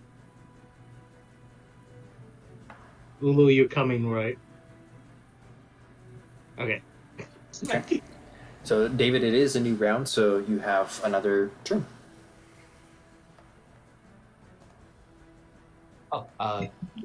Did they teleport again? Yep. Alright, so I'm assuming we are now over here? Just those three are. No. Just us three. I can only the 5 feet within her area can teleport. And then it is David's turn.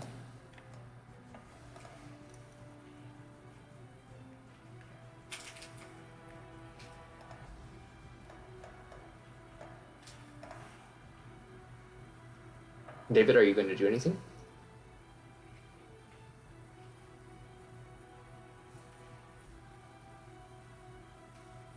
Okay, I will have to swing back to you if you want. It is Ulu's turn. However, at the start of Ulu's turn, I need Rotharian, Akito, and David to all roll Constitution saving throws.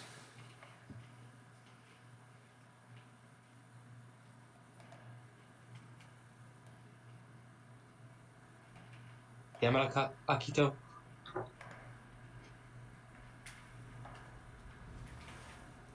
And then David, if you did want to do something on your turn, you can.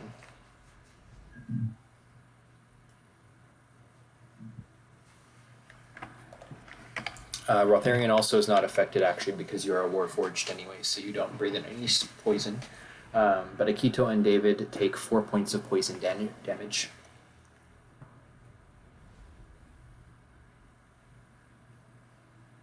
Okay, and then Ulu, what are you going to do on your turn? Ulu is going to cast darkness right here, and then step into the darkness. Okay.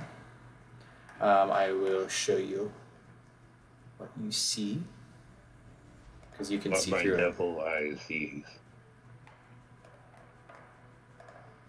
Excellent. So this guy actually will be up here because he's still moving up. Okay.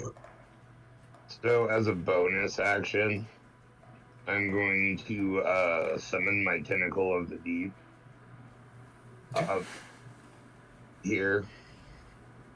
Okay. Now we'll put it like right here. And then I'm going to take an attack with that tentacle as part of the bonus action.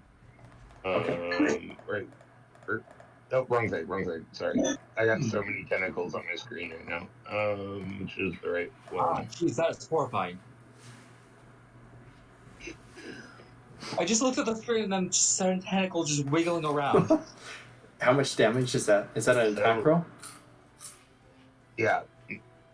Okay. 4 damage cold, and his movement Is reduced to 0 because as the tentacle kind of snaps up out of the ground, it wraps around the guy's waist. There's a as the tentacle just hits him back and forth against the walls, and he drops lifeless to the ground, or is still being held, and whatever you want. But he's dead. A cold jackal-like laugh can be heard from the darkness. Okay. So that is your move, bonus action, and attack, I believe. Yeah, that's my room. Spell, bonus action, Gotcha. and movement. Okay, so Rotharian, it is now your turn.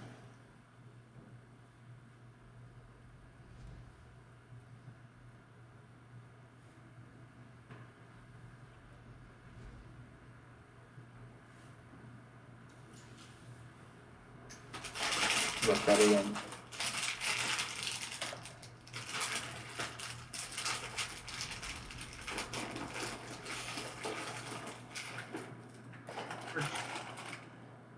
Robot, your turn.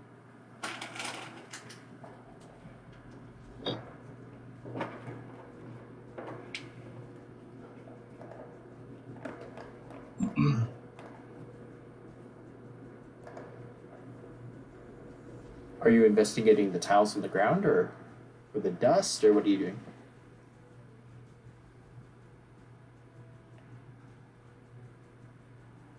He muted?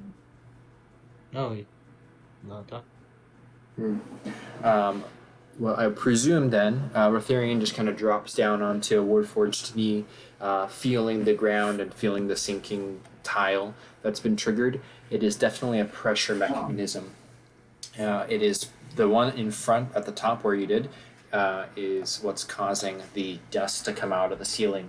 You can identify with the other one next to it that they are linked together. Once one was depressed, they both depressed, and it is pouring just kind of this fine, silty powder on both sides of the hallway, on the cracks all between the limestone ceiling.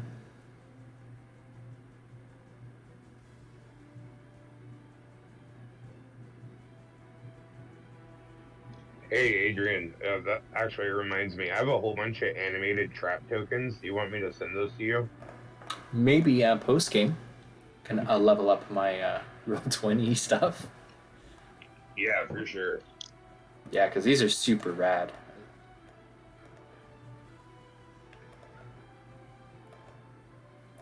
So yeah, if that's all Rotharian, unless you're going to say something, we'll move on to Akito next. All right. Let's see. We have in our. So, being the genius that he is, he takes his shield and puts it over, like raises it over his head. To protect the dust from hitting you? Yes. Okay.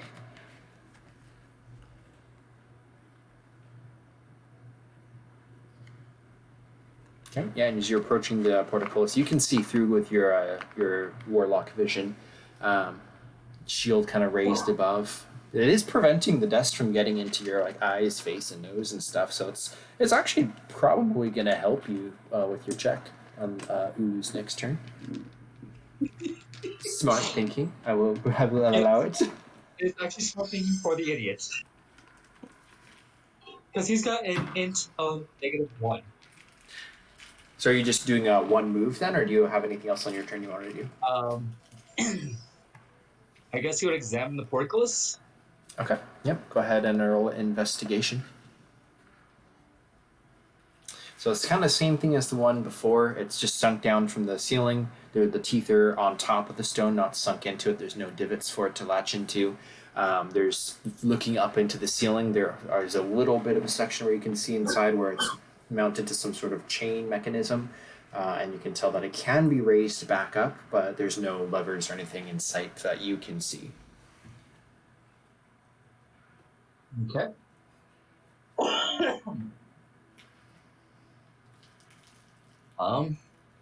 Does he need to be one space more to be No, able to... it's like in the middle of that one, so. Okay. Yeah. So, still, like, he's going to try to lift it with, while still using the shield as protection. Okay. So if you're going to try to lift it, you said, but we're still maintaining the shield, that'll be an athletics at disadvantage. I figured he is not the smartest. Okay. Okay. Yeah, you get a big grip underneath the iron, and you give it a big tug like you're doing a bicep curl or something, and nothing happens. I was gonna say, the crowbar was supposed to give advantage, but I think if you're using my your, intention. I feel like maybe he gave it back. Portcullis. Because are you using the crowbar to like? I don't think you can use it. Time again. Him not being the smartest boy, he sets the crowbar down on the ground and then tries to do it. He's not the smartest boy, so I feel like he like set it down like. What was that? Huh. I guess that didn't work. Okay, Barrow, what are you doing? Vera's gonna tell Pat what to do next with his bonus action, and then he can't see the darkness, so he's just gonna come around the corner and basically run into this guy and like kind of bounce. Actually, hold on. Can I? Is it 2 squares between them? Let's do that. Can you? Like, is it? Can Barrow go here? Yeah. Is my question. Yeah, that's fine. Okay. So on this map, if it's not perfectly aligned, anywhere that a token is mostly on the map is fine. So Barrow pops out of the darkness, sees this guy standing right there, and he's going to cast spell. Okay, that's a deck save. Create a lovely little bonfire on the guy's location. That's a 16 deck save, so it's a pass. Is that half damage or no damage? No damage, but the fire's still there, and Barrow takes a step back into the darkness. Okay, so yeah, the flame just this bonfire randomly appears in the middle, right in front of the darkness, sphere of darkness. The guy stumbles back, and he's holding his bow and arrow. But yeah, as you shrink back into the darkness, that would be your turn. And then Pat is going to teleport over here with these fine fellows. Okay. That's the end of the turn. That brings us back to David.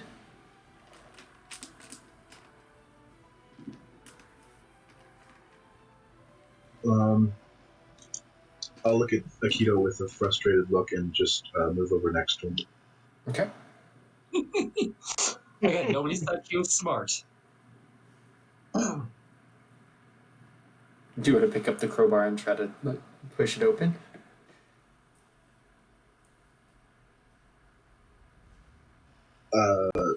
No, I don't even bother picking up the crowbar. I just move.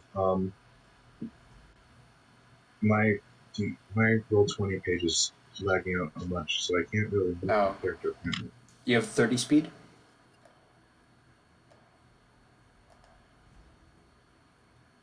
So that would be 6 squares. So you're basically right up next to the portcullis. Are you still holding your torch and everything?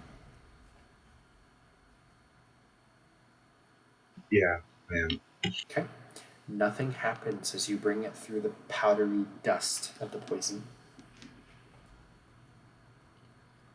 Is there anything you want to do besides move? No, just move. Okay. So as you kind of get up there next to the grate, it goes back to Ulu's turn. And at the start of Ulu's turn, I need Akito, David, Rothirian, and Pat to all row. Actually, not Rothirian because you're Warforged. I keep forgetting. But anybody who needs to breathe, roll a Constitution saving throw. Akito, I will give you advantage because you're holding your shield above your head, protecting it somewhat from the powder.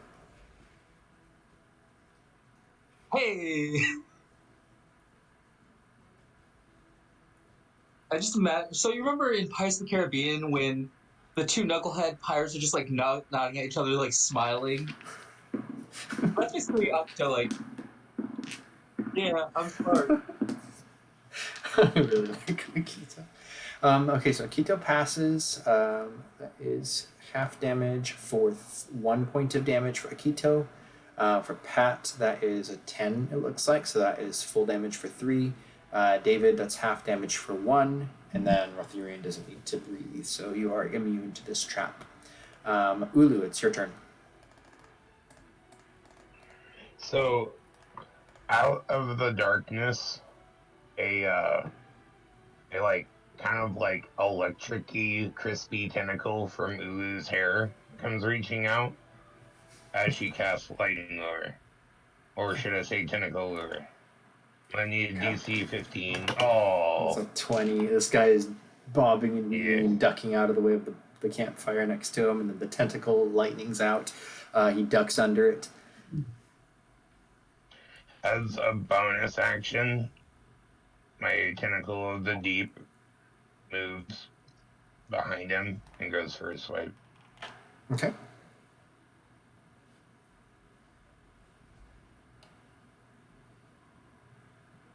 Yeah, that hits. How much damage? 1 damage. But One minus- damage. He's not grappled, just slowed. Yeah. Okay. Good.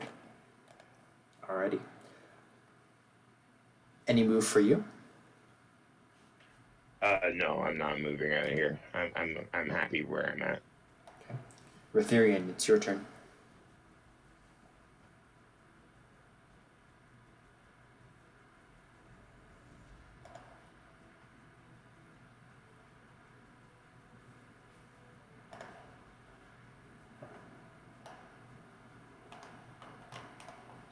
Mr. Warforged.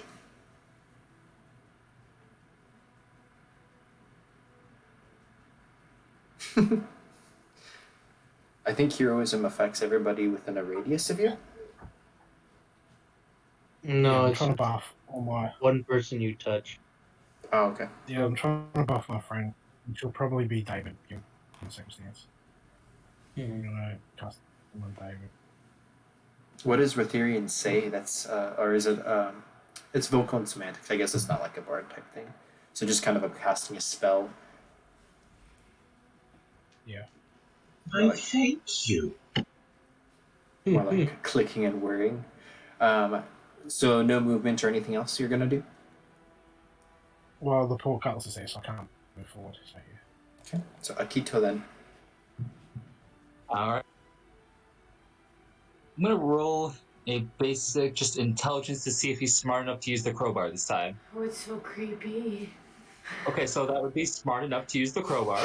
Yeah, with a natural So he's- 19 because of the -1, yes. Yeah, so he's gonna go ahead and use the crowbar. Okay. And that gives you an advantage.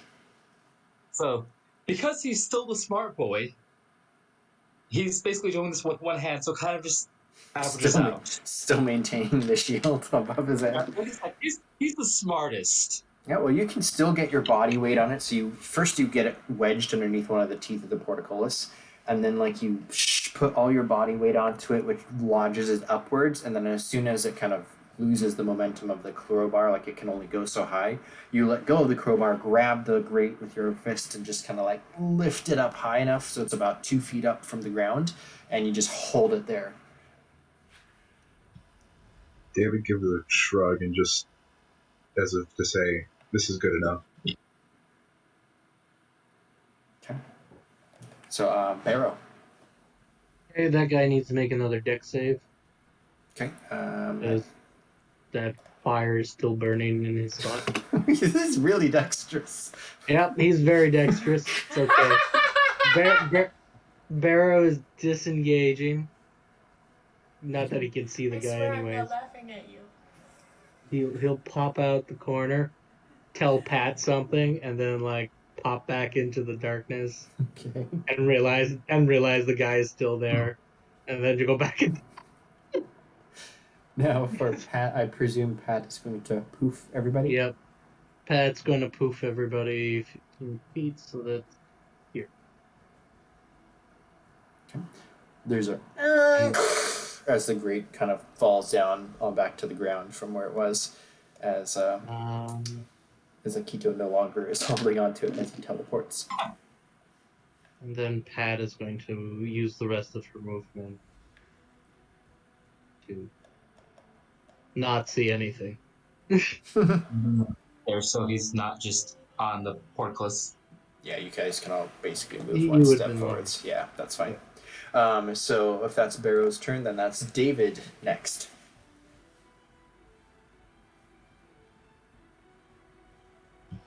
Okay. I'll run forward around this corner. Okay. And so how does this darkness work? So as soon as can I see nothing while I'm inside? Yeah, it's absolute pitch blackness. So as you get closer to it, if you're just trying to round you can see the corner is like about there, and the darkness kind of sucks up to it. So you know that there's a turn. But if you're wanting to go into the darkness, I'll have you roll a dexterity save, please. Yeah. Okay. I'll try and run in and run out next to the person who's just outside the darkness. Sure. And so roll a dex save, please.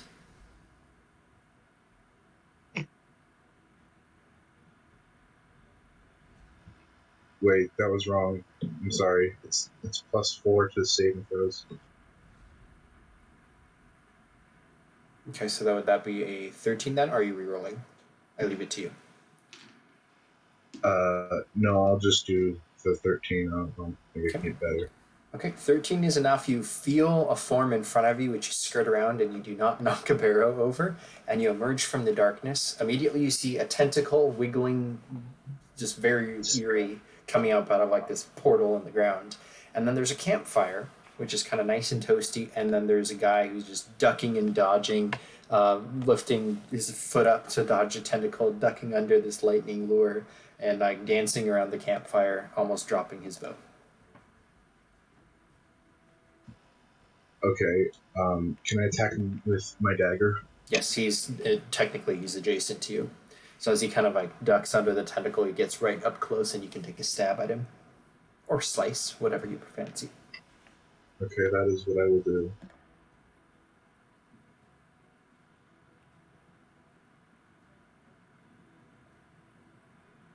Okay, that is actually not enough to hit him. So he is still ducking and spinning and kind of putting on a show for how dodgy he is, but you miss him. So it's a move and attack. Any bonus? No bonus. Okay. Ulu.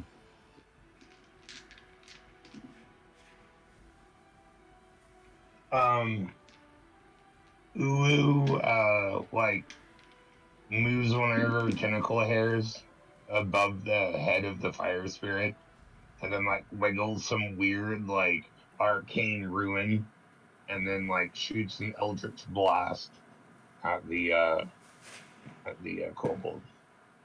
He's a human, but yeah. Oh, okay. Fair enough. It's all the same to me. You hit him. All you land dwellers look the same. Okay, Yeah. 4 damage. Yeah, so he gets blasted backwards a little bit from it. A big scorch wound in his shoulder. He kind of picks himself back up and tries to like keep dodging out of the way of all the attacks that are bound to come towards him. So that's an attack. Okay, as a bonus action, Tentacles of the Deep. Does a 26 hit? Yes, it does in fact hit him. And then 6 cold damage. So as he's trying to like crawl away from the campfire and from David, the tentacle just wraps around his ankle, lifts him up, and just wiggles him into the ceiling, and he goes smash, smash, smash, and he's dead.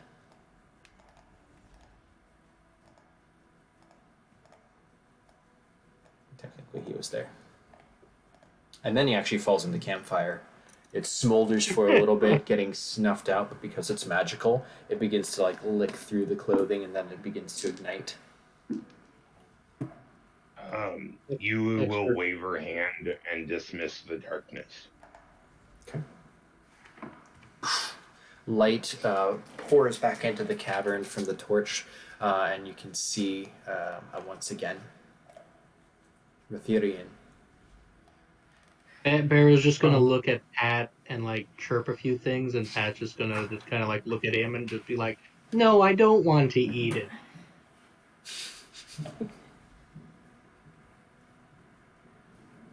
We're gonna cast Cure Wounds on Ulu. She smiles your direction and says thank you. Hasn't bounced. Stop bouncing it. Nice. Oh, that's pretty good. That register. Yeah. Plus 11. Thank That's you. my turn. Wait. Okay. Akito.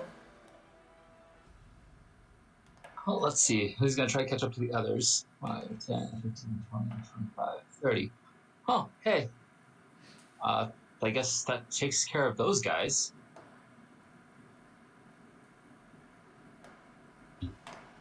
Yes, but now we are locked in here. I'm sure there's another way out. Is this guy still burning? Yes. Well, he's starting to ignite. He's not like on fire Okay. yet. Let's see. He's down here at 30, so 5, 10, 15, 20. We're going to start coming up this way. Okay. Starting around the tentacle. How about Barrow? Going Because you a to wet willy. Barrow is going to just kind of like Barrow's just gonna kind of like look at Pat, look at everyone, and then like Pat's just gonna lead the. He thinks about it for a moment and it's like, nah. So him and Pat. So we still in turn order. There is still initiative, but in this hallway, until you kind of move closer up, you can all kind of do what you want. Okay. So he is going to move up with Pat.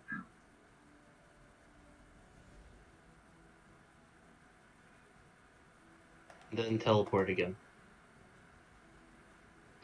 Gotta get the extra movement. Extra movement. I mean, she doesn't have very many abilities, so the extra teleport is all we really get. Yeah, may as well use it. How about David? Are you just moving up the hallway, or what are you doing? Yeah, I'm also moving up the hallway. Okay. Ulu?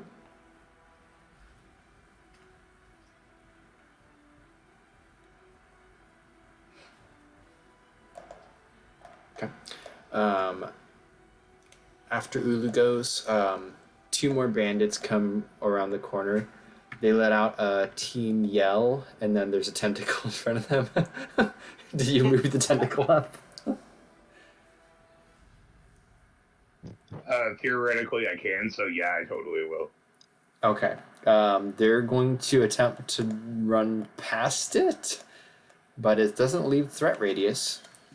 So I guess no attack of opportunity. This one is going to try to stab Barrow with a spear. Okay. Oh, sorry, it's GM layer. That was an 11 plus 3. So that's a 14. That'll miss. Okay. The other one is going to try to stab the tentacle because he doesn't know any better. That's going to be an 18. I don't know what happens if I stab the tentacle with a spear, though. I think it's just Almost nothing. It is literally it is like the piece of my patron, essentially. Yeah, so it just like gets slightly poked and inconvenienced, and it just kind of whaps the spear away. I think it's treated like spiritual weapon. Yeah, that's kind of what I figured. So he wastes his turn, and then it's Rithirian.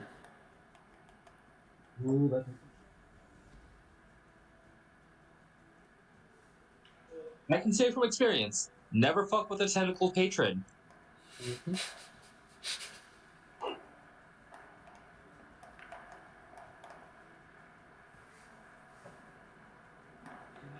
Throw a radiant sunbolt at it.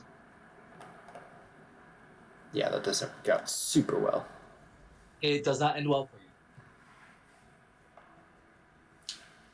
So Rithirians go.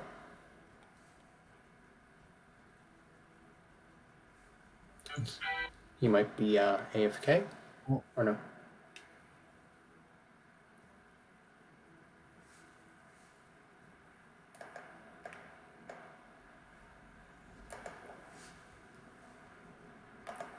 Okay, then if Nothing, then we'll just skip to Akito.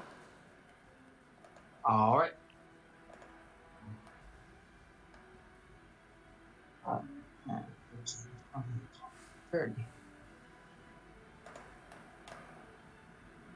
Oh, hey, how's it going? The tech rolls in. The tech rolls in. Oh, what were you doing?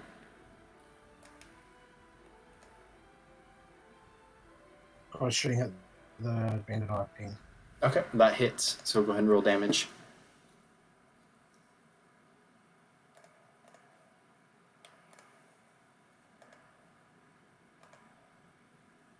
Alright.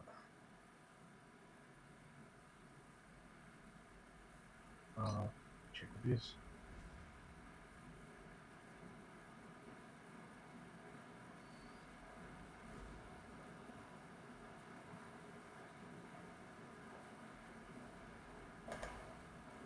Okay. Any bonuses or just 2? +4. 2 Plus plus 4. 4. Okay, so No, 6. 2 plus 4. Cool. So 6. Alrighty. Then after that, any movement? That's my turn. Okay. Then Akito, please. Alright. So Akito kind of rushes up. Akito kind of moves up. He's like, "Oh, hey there. You're looking kind of cold." Frostbite. Okay. That's a fail. It's 1 point and Disadvantage. yeah. Okie dokie. Any bonus?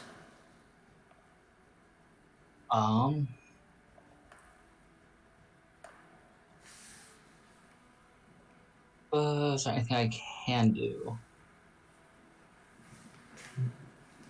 Not at the moment. Then Barrow. All right, Barrow is going to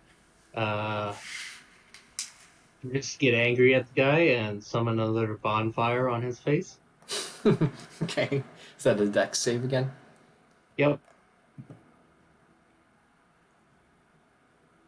I just imagine, you're right, he looks cold. Let me warm him up. Did it just roll the 9? Was that mine? Or was that for the frostbite? Was for the frostbite. Okay. Yeah, it was for the frostbite. Because I clicked. Okay. Yeah. Okay.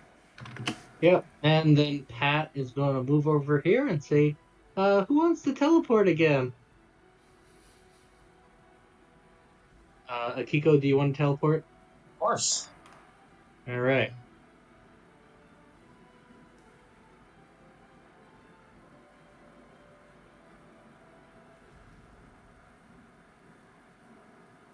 Hold on. Let me do this properly. Just move 15 feet.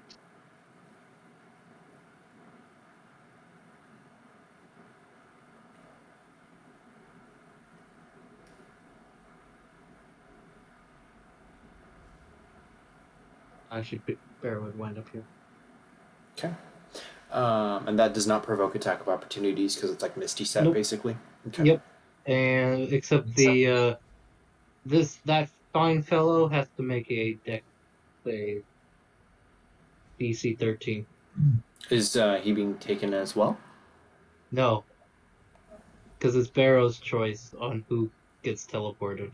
Oh, so people who don't teleport, if they're in the radius, and they take potential damage. They take the damage, yeah. Okay, and that's 7 fire. Mm-hmm. So the bonfire that's beneath him just immediately kind of licks upward as if he just poured like grease on the flames, and in a anguishing yell, he just sinks down into the fire, arm upstretched, no, and dies. David.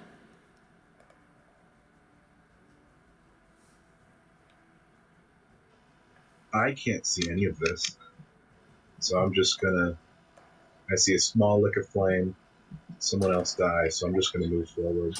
The bonfire would radiate light too, actually. I think it's just 20 feet for things, so you would be able to see that.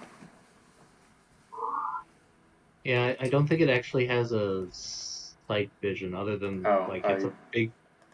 There we go. It's just a 5-foot cube of fire. I don't think it actually has. No? No, it doesn't. Oh. Curious. I mean, produce flame is only like 20 feet, so. There's torches in the upper room though. This was their hideout.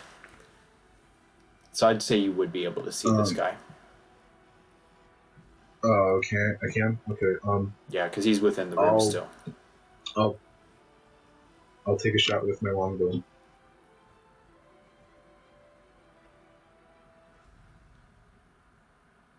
Okay, definite hit.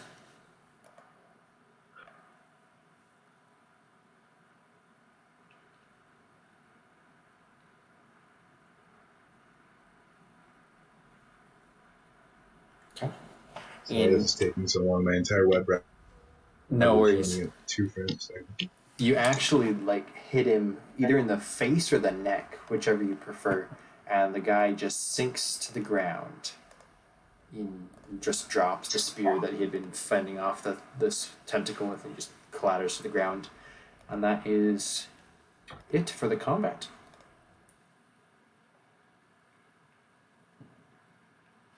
Sorry, I just accidentally shot him 4 times. That was an accident. I didn't know I was rolling dice. Oh, you're fine. Are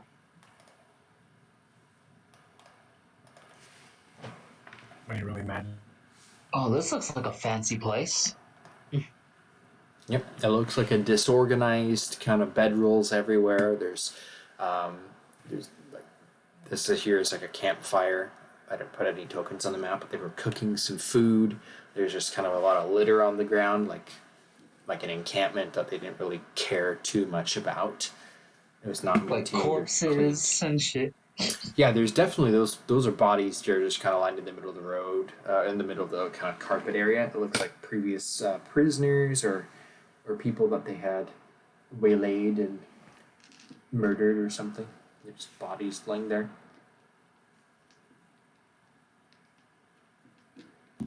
Mm-hmm. I'll just extinguish my torch and say, wow, they have full cots.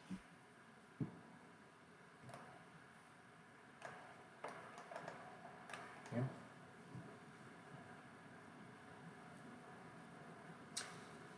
Ulu getting nasty.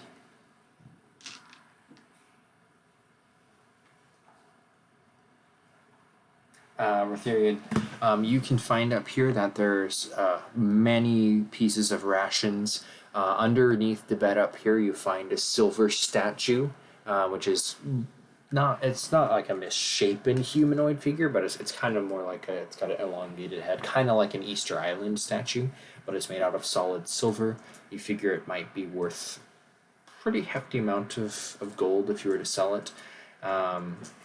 As you're kind of digging around, rummaging, you find that the bandits had private coin purses and stuff. You can all roll. Let's see, there's 5. Hang on. It's about 50 pieces of silver or 50 pieces of gold. So 52 of miscellaneous golds.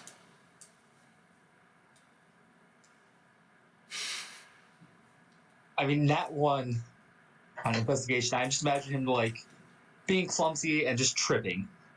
Yep. And then kind of as you right yourself, you just look over and Ulu is beginning to gorge and you cannot stop watching. It's very creepily enthralling. Huh. Interesting. What were you doing again? Like, that's literally what they do, like, just like curiosity and disgust. And then just like, wait, what were we doing? Can I look at the corpses on the ground, see what I can find out about them? Yep. You can see that they look to be townsfolk or travelers. There's probably 2 of each. The villagers, they've already been looted, pretty much stripped for any valuables that they had. One of the guys looks to be more like a farmer, kind of a burly male, middle-aged guy. He's wearing a necklace with kind of a locket on it, and then inside his vest pocket he's got a letter which looks to be something he was delivering, potentially headed to Cardellus, the capital where you're headed. no other identifying papers or anything like that from him. The travelers look to be adventurers, probably kind of similar to you, headed towards the Dungeon Delvers Guild to sign up as adventurers. Yet they met an untimely end. Okay, I'll take the letter, see if that'll, if it's a recommendation letter that I may forge myself. Okay, yep, we can take the letter. Pharaoh kind of counts the number of bandits and then counts the number of beds and is kind of perplexed.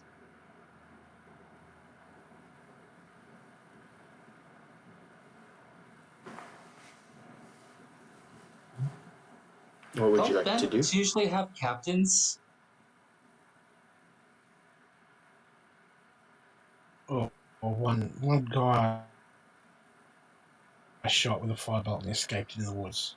And the other 4 were killed here. That's 5 beds.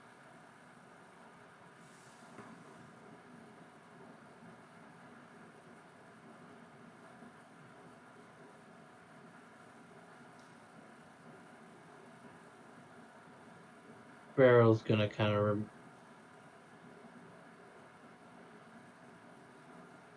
So this is a cage? That's an empty bed, which has been stripped of its mattress. Okay. So Barrow's gonna look around for any secret doors or any latches or something. Okay. Or traps. Yep, you can roll an investigation check. Oh god, no. Hoping for perception. Investigation. Okay. Survey says, something good. So there doesn't seem to be any secret passageways in here necessarily. You can find that there's, like, again, kind of messed around with the bandits' belongings. There's some scrolls which don't look to be even like open. There's still seals on them. One is a magic scroll, which has like arcane glyphs on the inside. One is just a map of the area. Others is just kind of parchments that someone's collected of other people's writings or basically low value texts, poetry, fiction, documentary, stuff like that. Nothing like seriously worth much, but I mean, you could take him if you wanted to. The scroll that's magic looks to be a scroll of healing cure light wounds.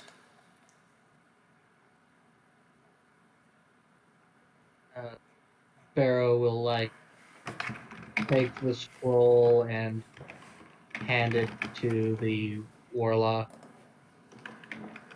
Which one? The one who currently has 3 arrows sticking out of her. Just walk away. She looks up at you as you try to hand it to her, from her meal, literally shark teeth just ripping like freaking flesh and organ from torso, blood all down her fucking face, and she's just like, "Oh, thank you. I actually really do need this." And she starts trying to activate it to cure her wounds. I just imagine her "Oh, thank you." Just uses it as a napkin.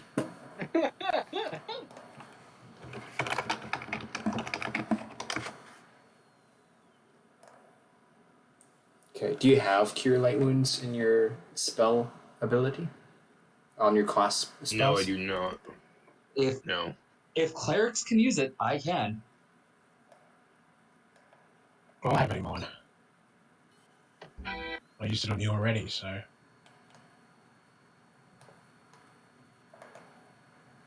So I think if Akito can and Rotharian can, I think if my memory is correct about how scrolls work in 5e, I think you have to have that ability to cast that from your spell list, from your spell domain rather, or whatever.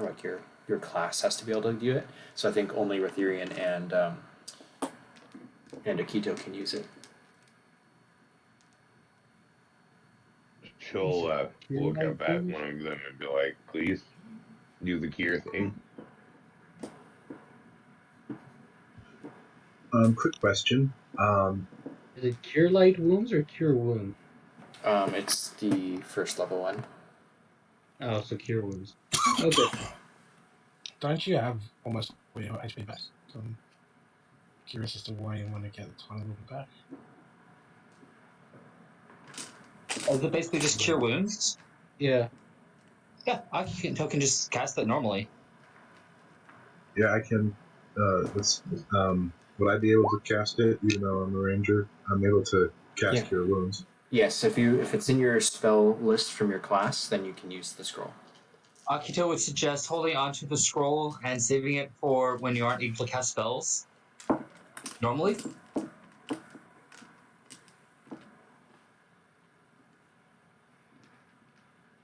He's not book smart, but he's street smart. He's not intelligent, he's wise.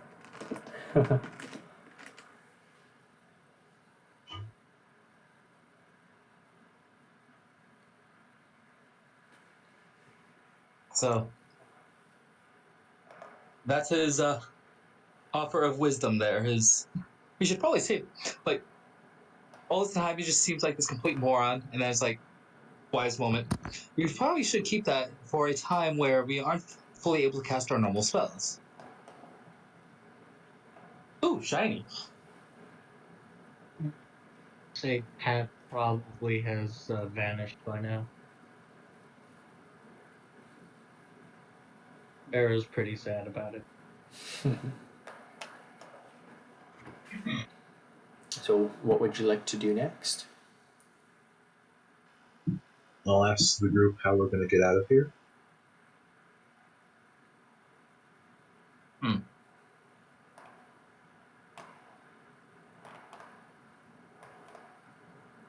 Well, we should probably try to go back.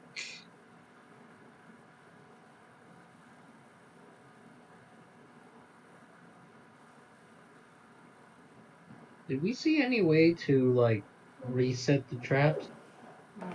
Not from what you've found so far, unless you're looking specifically like for that, and you want to keep like kind of ransacking their cave. Yeah. Okay. Where do you want to look, and what do you? And you can go ahead and roll investigations again. Probably this room and then the hallway. Okay. So you can go ahead and roll 2 rolls for investigation. Investigation. Better this time, and it's not tripping.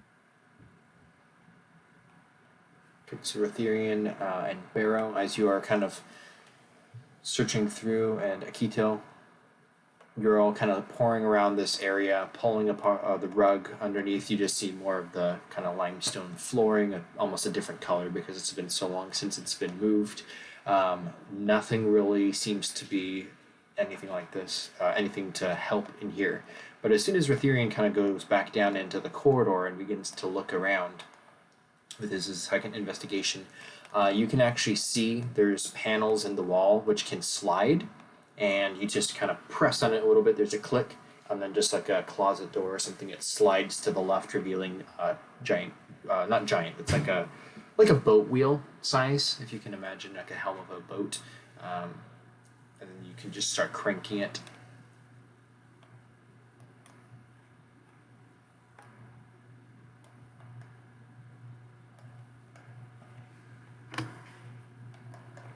So Barrow is going to leave the cranking to the stronger party members. Not even going to attempt this. Akito just kind of does that strength thing, like Roll up shows your off sleeves. muscle thing for his hand out, like, I got this. Okay. Yeah, I'm not going to make you roll an athletics check for it, even though it's almost leading towards that. But Just for shits and giggles. Yeah. Sure. He's like, yeah. I got this. Yep. Yeah, and there's kind of a cranking noise as you withdraw the portcullises. For anyone who goes back down the corridor, the tiles have reset upwards back into an even stone surface, from what you can tell. The entire hallway is just lined with this powdery dust.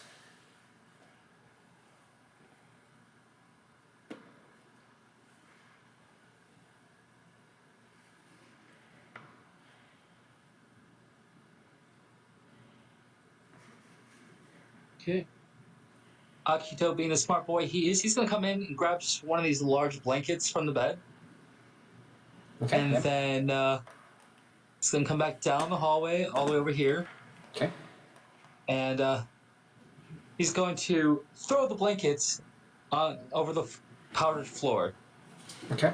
Yeah, it covers about 1 square. Just to recap, it's about, I think it was this much, is doused in the poisonous dust. Pharaoh is very confused by all of this. I think I'm going to need more blankets. Oh, well, I could probably just walk through it. Yeah, you can walk through it. Doesn't seem to be any issue. It's not. It's all settled down. It's not in the air anymore. The dust does not affect you. He's just gonna. Okay. Are you stepping on the stones again? Let Roll me roll 3. Akito's intelligence. I mean, you didn't say it. I'm gonna have you roll 3 dexterity saves. Yeah, I mean, he seems to be like doesn't think of it. Okay. You miss it. Pharaoh is dodging as he walks over these I'm gonna crank the deactivation again because it's stupid. Right.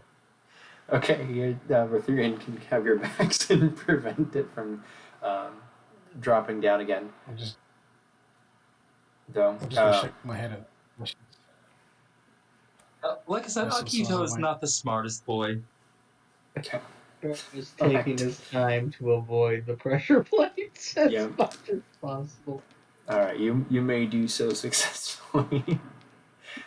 Technically, Akito would have had to make 2 more dexterity saves. The first one he passed, so he didn't step on the first pressure plate. So the only other 2. Second and third. Yeah. So the third one would have dropped the grate in front of you again. So this one, but Vierton just kind of cranks it back open and it resets. And Akito's just like rubbing his hands together and just like getting ready to lift it. And just as he's lifting it, just shoots up. It's like, huh, I guess I didn't know my own strength. Shrugs and just continues on. Nice. Is everybody else wanting to go back without stepping on the pressure plates?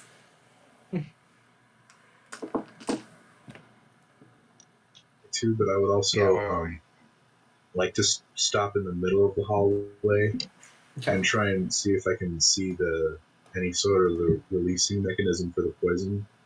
See if there's any like poison left. Oh, there's poison coating the whole floor. It has not been reset. It seems like this trap needs more of a manual reset than the other ones did. Okay, that's good. I'll move the rest of the way down the hallway and pick with the rest of the group. Okay. And Vierton, if you're just bringing up the rear, then you all basically get back to the front room. The merchant is just twiddling his thumbs. He's crawled his way over as much as he could to some of his more valuable belongings, and has been counting to make sure like all of the tile is there, and then he goes to another and makes sure that he's got the 10 bags of wheat and all his junk that he's reclaimed. But he's very happy when you return.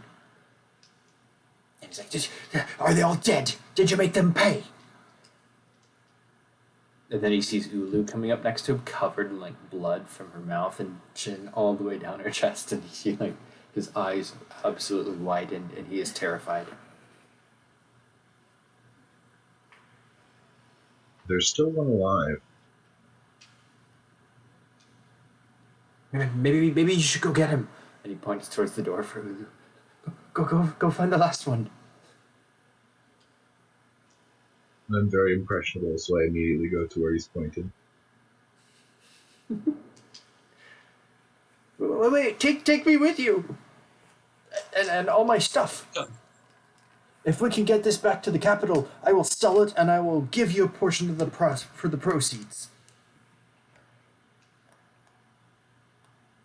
Hoists him over the shoulders like a sack of potatoes, picks something up with the other arm, and just kind of waddles back up the stairs. Ulu whispers into Barrow's ears, what if the merchant really is the 5th bandit? What if they had like voted him out because of some betrayal? We saw the Pharaoh's fifth bandit though while we saw him. Pharaoh's gonna just kind of shrug. Yeah, Rutherford's just gonna think Flushies are so crazy. Paranoid. What did he eat his own legs? Yeah, Crush is lonely. I'm gonna use my last magic infusion to make a bag of holding. To make like a container bag of holding to get all his stuff in. So we don't have the Okay. cart anymore. That We will don't have the cart anymore. to be We'll solve the problem extremely, in the cart. extremely useful. How heavy is the dry goods and stuff? It's a wagon's worth. I'll probably get most of it, not all of it. I might have to carry some. Yeah, and Okay, hold up. there's a second cart out there too. There's 8 horses and 1 wagon that was parked out by the entrance. Alright, we'll get some in that, and the rest can go on the cart. So that way we've got some goods in case he tries to do the runner or the hobbler, maybe is the appropriate word, or cheats out on us.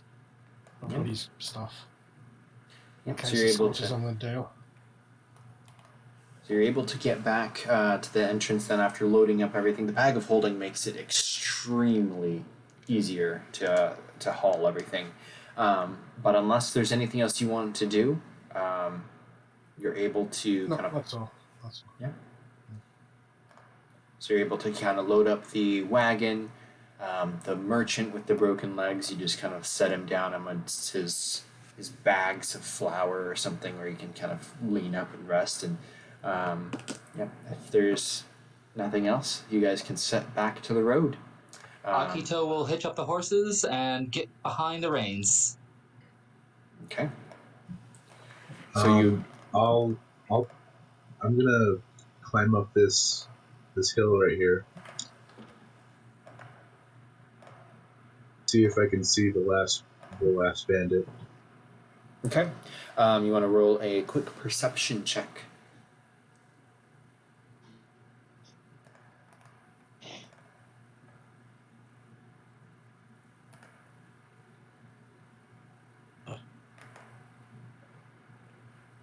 Okay. I need a volunteer. Sure. Roll a D100 for me, please. U100 coming up. 61. Okay.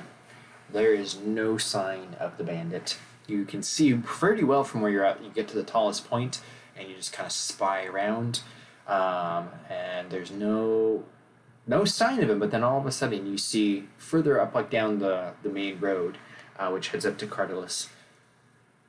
It might be somebody kind of just jogging steadily up the road. You don't reckon it might be him, it might not be, but there's somebody further up ahead the road. I look down and I say, do we pursue or do we flee?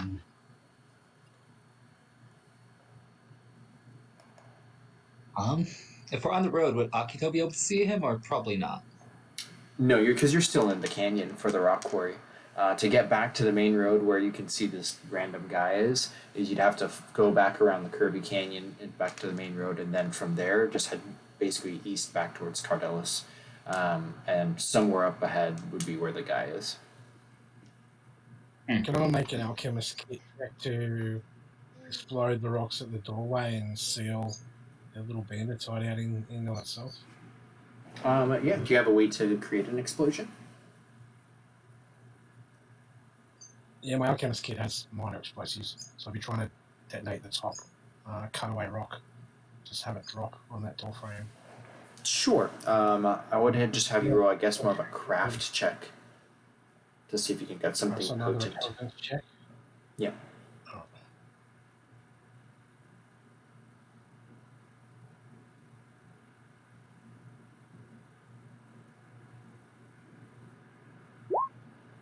Okay. Yeah, you can set these kind of little, I guess there would be potion bottles that once they break or something, then they explode type thing, like a fulmination potion or something. So Yeah, with a little wick on them. Yeah, with a little wick, and we can get away. And Yep. So there's kind of a and to seal them in, and I'll probably say some words for the fallen adventurers so that they've got a decent place to rest without being disturbed as well. okay. So I'm sorry, I missed the last part. Are you going to blow it, close it down, or no, or leave it open? Yeah, close it down, but I'll just say some words for the adventurers that lost their lives, because that's apparently important to fleshies that the last moments of the world. Okay.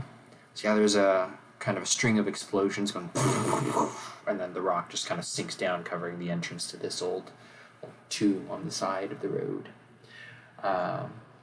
So yeah, your party is able to kind of get back on the road and moving forwards. Akito is just singing as he drives the carriage. Toss a coin to your witcher, oh valley of plenty, oh valley of plenty. Pat teleports in and then it just teleports out with him flying off wall. Excellent. Teleports in just to teleport him away. I'm going to use Mage Hand to stop slapping him in the forehead. Yeah. Okay. And with that, the camera would just kind of like fade out. As you get into Cardellus, this capital of Nerria, the merchant would first try to find a cleric where he can get his legs kind of healed with a higher level spell. And then from there, he goes to sell all his goods, pays off his debts to the church, and then he issues you all a payment. And out of curiosity, how heavy are your characters? If you want to just post their weight in the chat for me. And if you don't have access to the chat, just tell me. Heavy. Didn't we all agree that he was going to pay us in the weight of the Warforge? Yes, we did. Yes, we did. And I believe that was each. Okay, I think that makes more sense to me. It's like, okay, like $500 or 500 gold split 5 ways, or like all of your weights split 5 ways. But yeah, how much is Ruffian weigh? Over 300 pounds. Specifically over like 301 or 370 or 500? Oh no, it's only. Oh, it's only. I can't be right. There's no way a wolf would be that. It's 320. Okay, so you all can get 320 gold pieces along with any other loot that you found, and the merchant is more than happy to see you all leave. Though he does put out more of a obligatory. If you ever are back here in the kingdom of Nerria, I'd be happy to hire you for guards for something, escort missions. These bandits are getting worse and worse by the year. But anyways, I know you're busy and must go. And he's almost showing you away, looking specifically at Ulu. But yeah. Can I have a horse?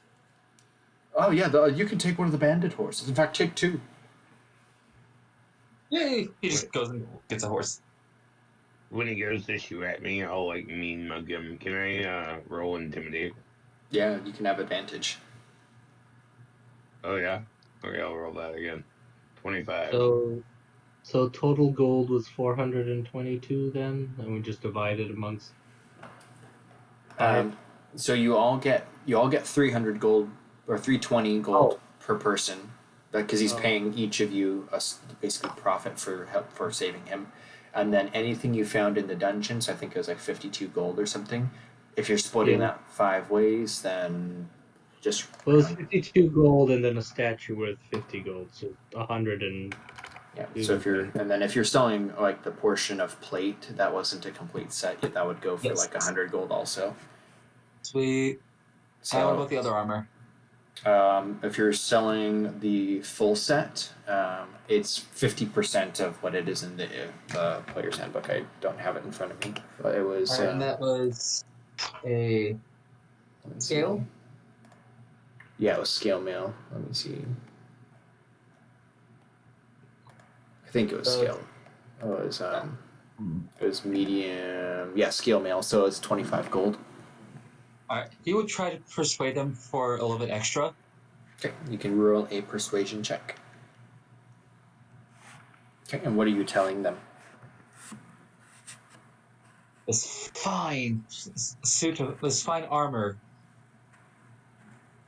was taken from a royal family by some bandits that we managed to defeat. Ah, so you're I'm selling sure me it was a high-end. stolen goods? Right, right. Okay. Yeah, I'll take it for 25 gold. Very, Hey, think busy of it this way. calculating. But wait, if you were to return it to the family, I'm sure they would give you twice as much for it. Right, right. I don't have time for that, do you? If you did, you wouldn't be here. I'll give you 100 for the breastplate pieces, and I'll give you 25 for the scale mail. That will sell nicely here in the capital, and that gives you 125 gold. I think that's more than fair. Very well. And he gives you the gold and takes the items. Okay, so divide that by 5. So 100, and then 52, and then 320. So the 320 is per person. That's 225, 277. So you get 45 gold. So from the pot, so like ignoring the 320 we got paid for the job, each of us gets 45 gold pieces and 4 silver. I think it's 55. It was 50. So It it's was 50 plus 100 plus 52 plus 25 comes And out what was to that from? 227.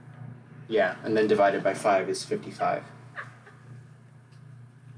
Divided by 227 divided by 5 is 45.4. My calculator says not.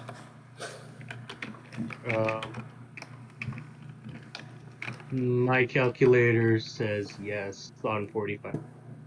4. Not a special calculator. That's very strange. So 277 divided by 5. 227. Not 77. 227. So it's 52 plus 100 for the statue plus 125 for the armor is 277. No. It was so it's 52 for the gold, plus 50 for the head, plus 100 for the half plate, plus 25 for the scale, which comes out to 227.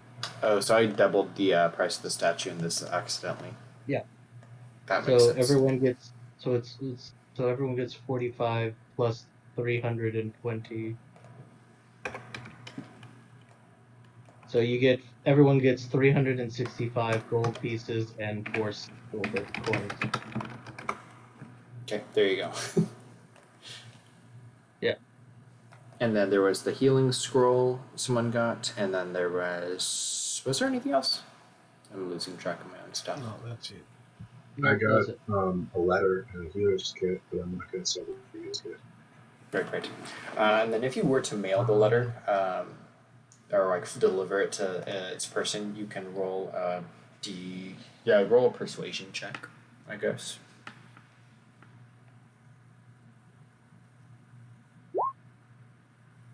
I think everyone should put in extra for my shiny metal ass because it was. Does Ulu have the letter, or I think David had the letter? Unless I just heard roll a perception check. I mean, persuasion check. No, I think if David has the letter, if he was wanting to go and give it.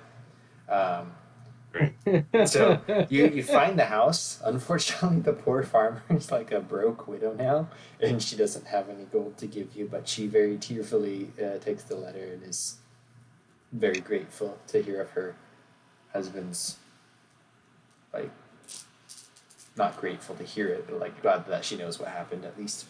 But she doesn't pay you. I'm sorry. I very awkwardly say, no, sorry, it's necessary. Your rolls have been really bad tonight. I'm sorry.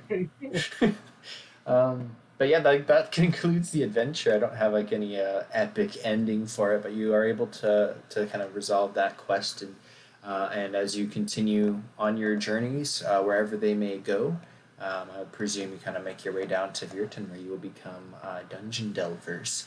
And everybody will gain a level from this game, so if you want to continue these characters into the Dungeon Delvers Guild universe, you can play in future games at level 4, and then I think, because you are level 4 already, you would advance to level 5. So everybody gets to level up, and with that, that's the end of the game, so we'll see you all in the next game.